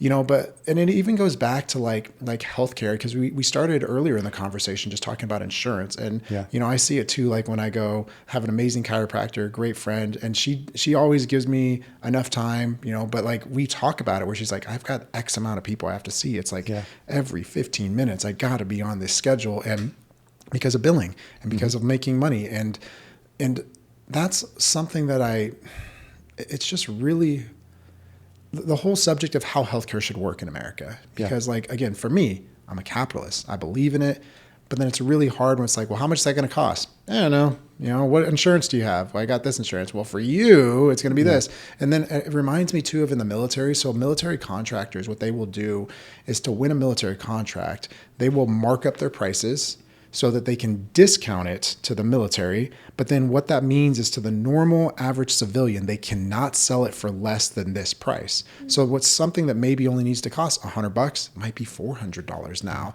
And I see a lot of that in the medical industry too, where it's like, again, as a lay person, it seems like things cost way more than they probably need to. I don't know clearly what it's going to cost. I know insurance is bananas. So like I have VA coverage. My family, we literally have at this point catastrophic coverage because we don't qualify for any of the tax credits. And so we're spending, like if we wanted normal coverage, I think when we were looking at it, it was like $1,600 or $1,700 a month. Yeah, about right. Yeah. And we're healthy. And so now we have catastrophic coverage where we spend close to $800 a month for my wife and my 2 kids. And we still have, I think, a $10,000 deductible before anything kicks in. Yeah. And so it's like, we're healthy. Yeah. Like, what is going on here? It's convoluted for a reason. And it just seems so crazy. And so then like, you'll hear people go the other side. It's like, well, that's why universal health insurance would be better. And then like, and for so long in my life, and I'm still not sure how I feel about this, but for so long I was like, oh, that's stupid, blah, blah, just pay for your own crap. And, because I don't like the idea of just having, tax-funded health insurance, because I think it just incentivizes poor choices. But our insurance is kind of already doing that too. Yeah. Like people make poor choices, and it just, those premiums get pushed out to everyone else. But then the other side of me is like, well, how much money are we spending on these wars again? And wait, we spent how much money on this, or how much fraud is there? And like, maybe we can afford to pay for health insurance for everyone. Like, it's really a system that like, I hate the idea. Like in my perfect world, I was like, all right, guys, here's what we're going to do. You got to be healthy, and we're going to get rid of all this fraud, and we're going to stop doing all these stupid wars. And if you do those 2 things, hey, everyone gets their health insurance covered by taxes. I'm like, all right, I can get behind that, but it's like none of those things are happening. People are eating Oreos like we're talking about and super unhealthy. And then they just go from provider to provider who wants, a lot of times it seems very incentivized, and then we just end up in this spot where it's like, and like, so insurance is expensive and we got all this waste, and it's like, oh man. So I don't even know what point I'm trying to make on that, but it's a lot to unpack there. Yeah. There's a lot to it. I don't know. It's complicated for a reason. I think patients often ask me that, how much is this inhaler going to cost? I'm like, I don't know. Yeah. You got Blue Cross? Sure. But there's like 400 plans under Blue Cross. You got the bronze tier and the gold tier and the platinum or whatever. It's too complicated to understand, even for me. That's the biggest thing that I deal with on it. And I don't even deal with it. It's my my respiratory therapist who deals with it, she does with all the prior authorizations to get these medications covered. I just prescribe them and pray that they go through. Come on. But it's every now and again I'll get paperwork. It's like, you got to fill out this form to get this drug. I'm like, come on, man. My time is better spent doing other things. Is it when you're going through school thinking about, becoming a doctor, it's like, how much do they talk about that in medical school? No. Like, you're going to be spending all this? No. They don't. No. Has it gotten that's worse the number one over reason years? for burnout. Yeah. Yeah. It's the number one reason for physician burnout is paperwork. Really? Insurance paperwork. Yeah. It seems like it would be because, because you work for a hospital, obviously. Have you ever worked for yourself, or you always worked for a hospital? I was technically in private practice for a private group. So there were a group of physicians. It was a physician-owned group when I first moved here. But for the last few years, I've just been an employee. Because that's another thing, talking with Darren over at Jiu-Jitsu, because he had a private practice, and now he's at a hospital as well. And, it's like, I basically, I made about the same, but then I had all the deductions, but then I had all this stress of, with insurance and this and that. And so, like, what have you seen for doctors who, like, what's kind of the big reason that some doctors choose to go the route you've gone versus, like, if they do go through private practice, is it more of the field they end up in, or is it more of just like some people want to deal with it themselves? And what does that look like? Yeah, a little bit. I think a little bit of both. Some people don't want to deal, because I've got a friend who works for Kaiser, for example, and he didn't want to deal with, hiring, opening up an office, hiring staff, dealing with the billing, doing all the paperwork to get loaded up with all the insurance companies for repayment and reimbursement. He didn't want to deal with any of it. And so he just wanted to go to work, see patients, collect a salary. So there's some people that get into it just because or go into being an employee provider, just for ease and less stress, less paperwork. But then others maybe want to go into private practice so they can control things themselves. Like, I want to be able to set my own schedule. If I want to take 2 weeks off to go on a hunting trip, I can. I don't have to answer to anybody. Take the time off that I want. I work when I want. They call it the eat what you kill type of mentality. If I see 1,000 patients, I get paid for 1,000 patients. If I only want to see 500, I'll see 500. So part of it is just how you want your practice to be. Some of it's also what type of provider you are, like you mentioned. It's easier to do that if you're a family practice provider. But if you're a rocket surgeon, a brain surgeon or something, all the equipment, you can't afford any of that stuff. All the surgical implements and things, you need to be affiliated with a hospital. So you can technically have a private practice where you see your patients, but then you're going to need a support system of a hospital, a larger institution. But I think now it's gotten so expensive to do anything that you almost have to be part of a larger institution. Yeah. Yeah, like I said, the days of the country doctor with a little office on Main Street, I think those days are winding down. Although there are it's kind of a pendulum, because there are providers now that are getting out of mainstream medicine and are opening up their own offices, calling it various names, functional medicine, or what, primary care stuff. Yeah. So where they're seeing patients outside of the traditional healthcare model. So I think that pendulum is going to swing that way a little bit more in these coming years. So part of it is what type of specialty you're in, what type of equipment and support you need, and that usually drives what your practice looks like. Me, do I like being an employee? Yeah, in some ways. I've got 10 bosses. I don't like that part of it. But you still get a lot of autonomy as a physician. That was going to be my next question. It's not like you're punching a clock, clocking in, clocking out. I come to work, I do my job. If I have 13 patients that day or 18 patients, it doesn't really matter to me personally. I do my job, and get paid my salary. I don't really stress about it. I'm not worried about, I got to see X number of patients so I can buy a new Porsche or something like that. I don't really think about things like that. Yeah. So, when you're running your own practice, like a cousin of mine, so the opposite end, he owns his own practice. So my friend works for Kaiser. He doesn't have to deal with anything. My cousin owns his own office. He needs to deal with everything. So he's stressed to the max. Whether his front end staff don't show up or just decide they don't even want to come in anymore, and he's got to find a replacement. He's got to do all the billing and all the paperwork. He's got to pay the electric bill. He's got to generate business in a way by recruiting patients, things like that, taking care of his own patients when he's in the hospital, when they're in the hospital.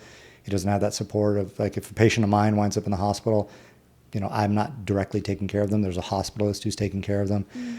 So there's good and bad Yeah. for both. But the way that I run, I don't think I could own my own practice in the traditional sense.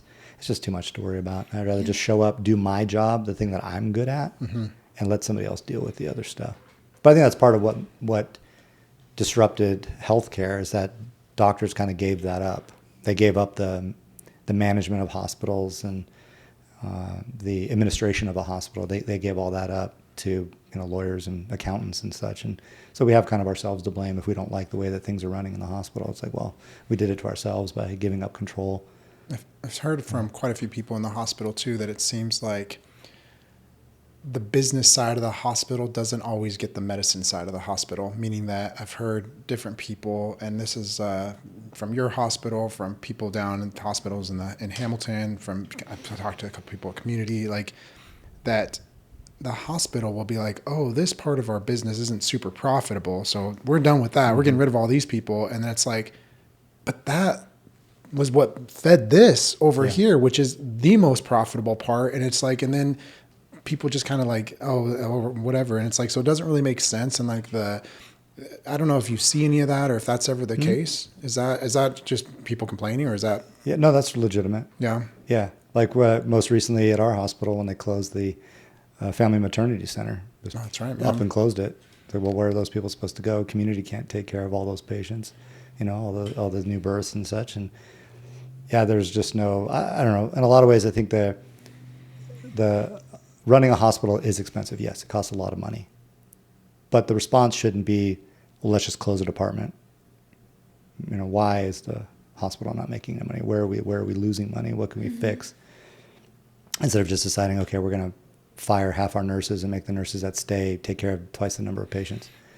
Or close an entire department. I mean, they've tried to close my department a bunch too. Really? I've heard, I don't know this for a fact, I'm just my speculation, but things that I've heard is that, are seeing, and this, like I said, there was a lot to unpack with your prior statement question, is that the reimbursement part of things plays a role too. So depending on the type of insurance that a patient has, I see mostly Medicare. I think 3/4 of the people that I see have Medicare.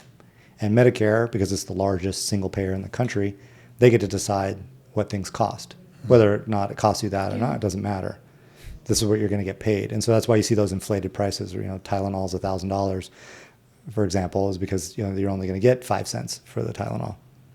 And so I think there is some price inflation based on the reimbursement. But seeing patients and taking care of patients on a day-to-day basis doesn't make a hospital money.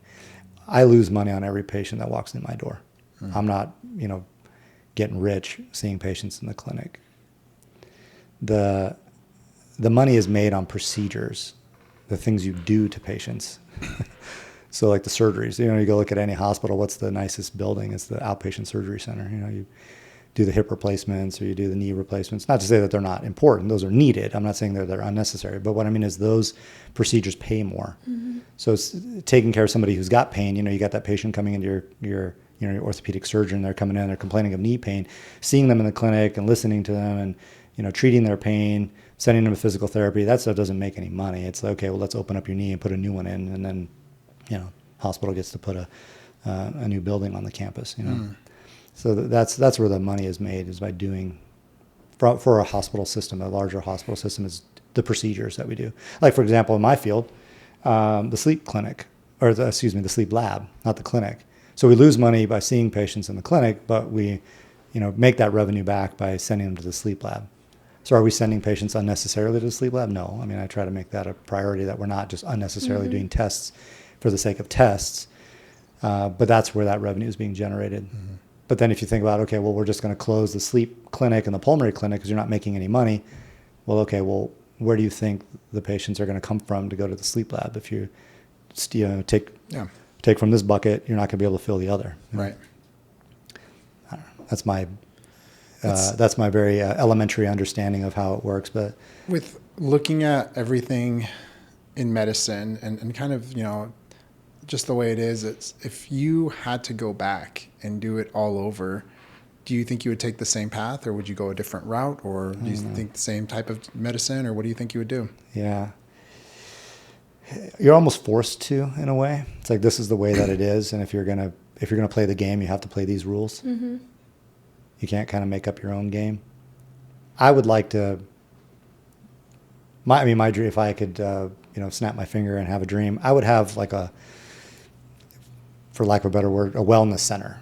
Some people go where you look at somebody as a whole, like these functional medicine doctors do. You'd have a gym on staff, or excuse me, like personal trainers on staff to talk about exercise. You would have physical therapists to deal with like pain and discomfort and mobility issues. You'd have a nutritionist to talk about diet. You'd have a lab where you can do laboratory studies and see where people stand as far as their hormones are concerned, or their blood work or whatever. Like a fully like integrated place where somebody can go and feel like they're being taken care of as a whole, instead of having to see 25 people and get 25 different opinions about all their ailments. Mm-hmm. So if I could do it differently, that's what I would love to do. If money were no object and I had all the time in the world, that's what I would do. Dr. Ryan and Rochelle's Wellness Center or whatever, where you have all this integration of care, and you can have a psychologist there, a therapist to talk to people that are struggling with the loss of a loved one, or, combat trauma or childhood trauma or whatever it is. If somebody can talk to them about it, and just all these different providers that are like a collective of individuals who are there to serve the person in front of you. Well, and that so that would be what I would do, but it's almost impossible because you can't bill anybody for that. Insurance is not going to pay you unless you have the training, and you got to go through the training. You got to go through all the steps, go to medical school and take all the tests and do the residency, do the fellowship, do your credentialing and get all these licenses and things. And you almost have to play the game even if you wish you could play it differently. Yeah. With what you're saying on that, because it seems like the way that you've kind of taken agency on what you can control, because, it sounds like in the medical field, like you said, there's rules, you play by these rules. Mm-hmm. But I know when we were talking before meeting, you were talking about what you've been doing to try and like cultivate and help young men grow in their own lives, and especially with their faith. So what have you been doing there? Like, because that sounds like it's kind of a passion project and something that's near and dear to you and Rochelle. Like, what does that look like, and how are you involved with that? So we just joined a group called Trail Life. We talked a little bit about this before. So Trail Life is a Christ-centered youth outdoor program. Trail Life is solely for boys, being led by men. There are women in certain roles, but no direct role. That's guided by men. So fathers taking more responsibility for raising their sons. It really is what it is. And having godly men raise godly boys into godly men. And we just joined. There's a troop. I actually tried to start a troop this is like right around when COVID started, and I started working more in the ICU. It kind of fell off. But I was trying to start a troop here in town back in 2019. But, life gets in the way, you get busy. But a troop just opened at Crosspoint Church here in Missoula. They started a program, and it's an extension of the church. It's not like the Boy Scouts where you just happen to maybe meet in a church. It's actually a ministry of the church. So it's run by the church. It's a branch of the church. There's a charter organization, for example. And so Crosspoint is our charter organization. When I found out I got a flyer in the mail, I said, I've been wanting to do this for years. And so Samuel and I signed up, and I'm one of the adult leaders. You go through background checks and do all that stuff, and can be an adult leader and working with young boys. And the reason why is boys nowadays are led by women in most instances. Like the most contact that a young boy will have is with females. Majority of teachers are females. Majority of pediatricians are females. There's the soccer mom and all this other. They spend more time with their mothers if their mother's, stay-at-home mother, that kind of a thing. So the fathers are very disconnected. I feel like as fathers, we're doing a disservice to our sons by not being present, not being around as much as we should. Focusing more on, we think that, to be a man, you got to be a provider, you got to go to work and grind 12 hours a day and, make $500,000 to put a roof over your family's head and give them good food and stuff. But really, what they need most is just time and face time, not distracted time, doing something else and kind of half listening, but, giving them attention and your focus you're 100%. As what I think what boys are, especially boys, are lacking. I think the society now, especially the educational system, is geared towards girls, really. Girls mature much faster than boys. They're much more agreeable. They're more likely to, follow instruction. Again, generalizations and such. But I think the system is geared more towards girls. Sit down, be quiet, work on your project. Boys need to move. And so the trail life gives boys the opportunity to do that, to move and to be boys. What kind of stuff are they doing? What is? Yeah, so Sorry, apologize for that. So again, it's outdoor focused. Well, it's Christ centered, but outdoor focused. So what we do is we look to see how we can allow boys to experience the world around them, whether that's through games, play, hikes, fishing trips, just getting boys outside, getting away from their phones and away from the TV, having them play soccer, having them play Frisbee, taking them on hikes, take them to experience things, to do site visits at places, to do tours. Like we just went to the smoke jumper facility. Let the boys go see the parachutes and the cool planes and things like that. But it's not so regimented in a sense that we're focused on, merit badges, like, oh, you got to do X, Y, and Z, and then you get this little patch. We don't really care so much about the patches or the achievements, as achievements in a sense of like, here's a medal or here's a badge. We do have that in trail life, but it's more of just allowing boys to just have a space where they can punch each other and wrestle and play kickball and not be chastised and told to be quiet. We do have focus time, obviously. It's not just a free for all. So the way that a meeting would go is that we kind of have a get the wiggles out time before the meeting starts. Let the boys go out, do whatever they want. They want to go climb on a dirt mound and roll around in the grass, fine. Just let them go, have some fun. And then we come in for what's called focus. So there's something that we want to convey to them. It's not just about letting them have a free-for-all. We want to educate the boys. They need to learn things. And at this age, I'm one of the Woodlands Trail. So those are the younger boys, 5 to 10. They have different age categories.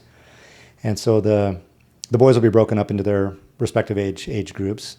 And the focus when they're really young is to just provide information, just to talk about things, like, how the world works around them. State history, for example, or flags of different countries, or this, that, and the other. We teach them things, information, and they receive the information.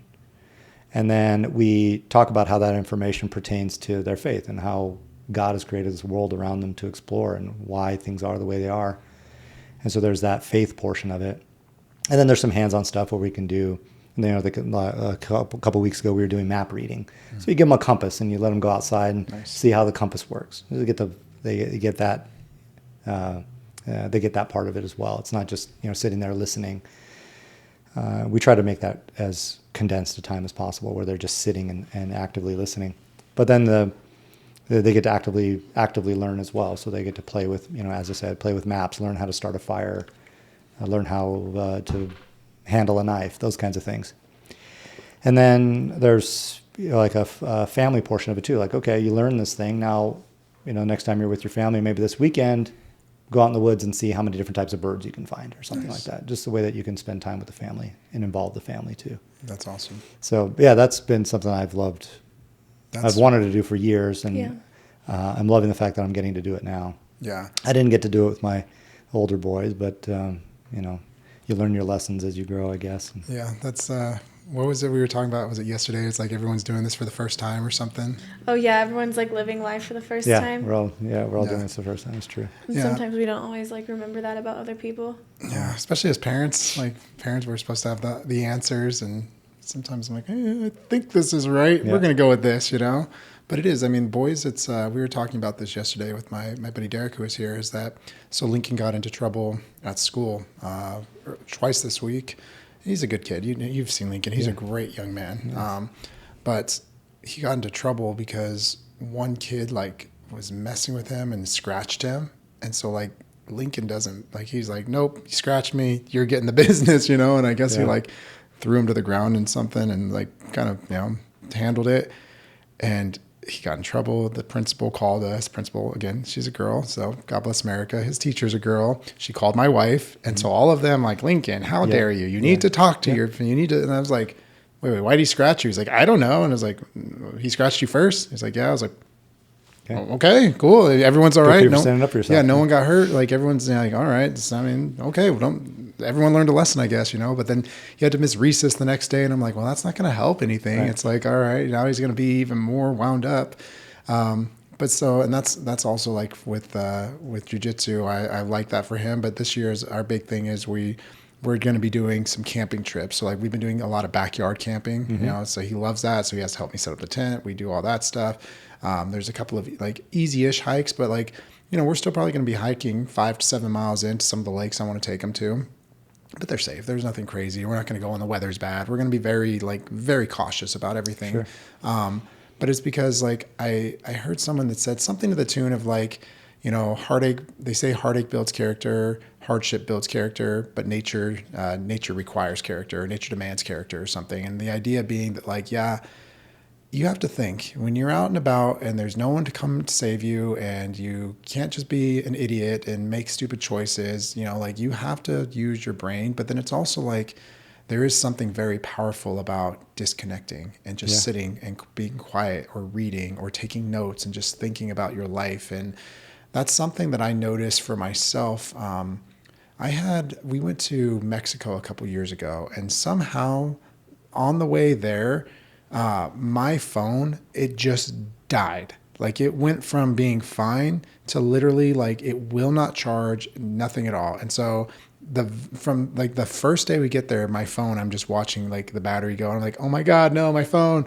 And it died like by the next morning, And so I had no phone for a full week. And it was really hard. It felt great though. Oh man, it did. But then I was like, I was in the gym, and normally when I'm in the gym, I'm doing what all of us do. I'm listening to music, or I'm being entertained by something. And I just was stopping to think. And I remember being on the treadmill and running and having nothing and just thinking. And I was like, oh man, this is nice. And that whole week I was like, dude, why do I keep doing this? And like always being on my phone. And it's like, even to this day, like I still do, because I'm always listening to an audiobook or something where, because I'm so busy, for me, it's become a form of stress release. Where it's like, oh, I can listen to audiobooks. But again, then it's like, well, I'm still doing this. And so like when we do our backyard camping, that's another thing I do as well. Is like, I don't have my phone. Like even when it's just in our backyard, because it's like, all right, well, what are we going to do? And so guess what? We end up playing games. The last time we did 2 weekends ago, we were going to backyard camp this last week, but the weather was not that great. But so we're playing like cornhole, and then we're just like, throwing the Frisbee around, and we're just having fun in the backyard. I was like, this is why this is important, because like we all get so addicted to being entertained all the time, that we just don't stop and like just enjoy things. And I especially here out like with the mountains all around us, it's like we have all this. We like, don't have an excuse. Yeah, let's go. And so I really want him out and about. And same thing, like I bought him a compass. I'm trying to teach him how to use that a little bit. I think like just understanding map reading and how to be like, okay, this is where I'm at. This is the path I'm going to take. This is going to be my backstop. This is, like we just don't teach those types of skills, but it's empowering, especially for young men to feel like they have agency. Like, hey, if something happens, I can defend myself. If I'm out and about, I can think through these issues, or, I know how to hunt. I know what it's like to set up a tent. I know how to do these things. It's just, I think young men don't get a lot of that. And we are in a spot too where it's almost like frowned upon, like, oh, you want to be an aggressive boy, like, oh, it's, toxic masculinity or something, or whatever people want to say. And it's like, it's all right, man, go out there, be a boy, do hard things. And that's okay too, So, but yeah, it's I think just people in general, even women would have a much better time if they spent more time outside. Yeah. Oh, totally. Yeah. In nature. I mean, that's where Christ spent most of his time, right? That's a good point. Where did he preach? He wasn't necessarily preaching all the time in the temple. He was outside on a mountainside, on a mountaintop, boat. Yeah. on a boat, on the lake shore. Yeah. So yeah, we take the boys outside and find Christ out here. That's awesome, man. That's awesome. Well, man, we've already it's been fun. I've really liked it. There's a girls' version as well. There's a sister organization called American Heritage Girls, and so that'll be starting here at Cross Point Church here soon too. Because girls need to spend time outside too, but they have obviously to have different needs. Girls learn differently. And in general, again, everything's in general. I know you have to throw the caveat in 2026. Yes, like right. in general. Yeah, in general. But yeah, so girls are different than boys. They learn differently. They respond to criticism differently.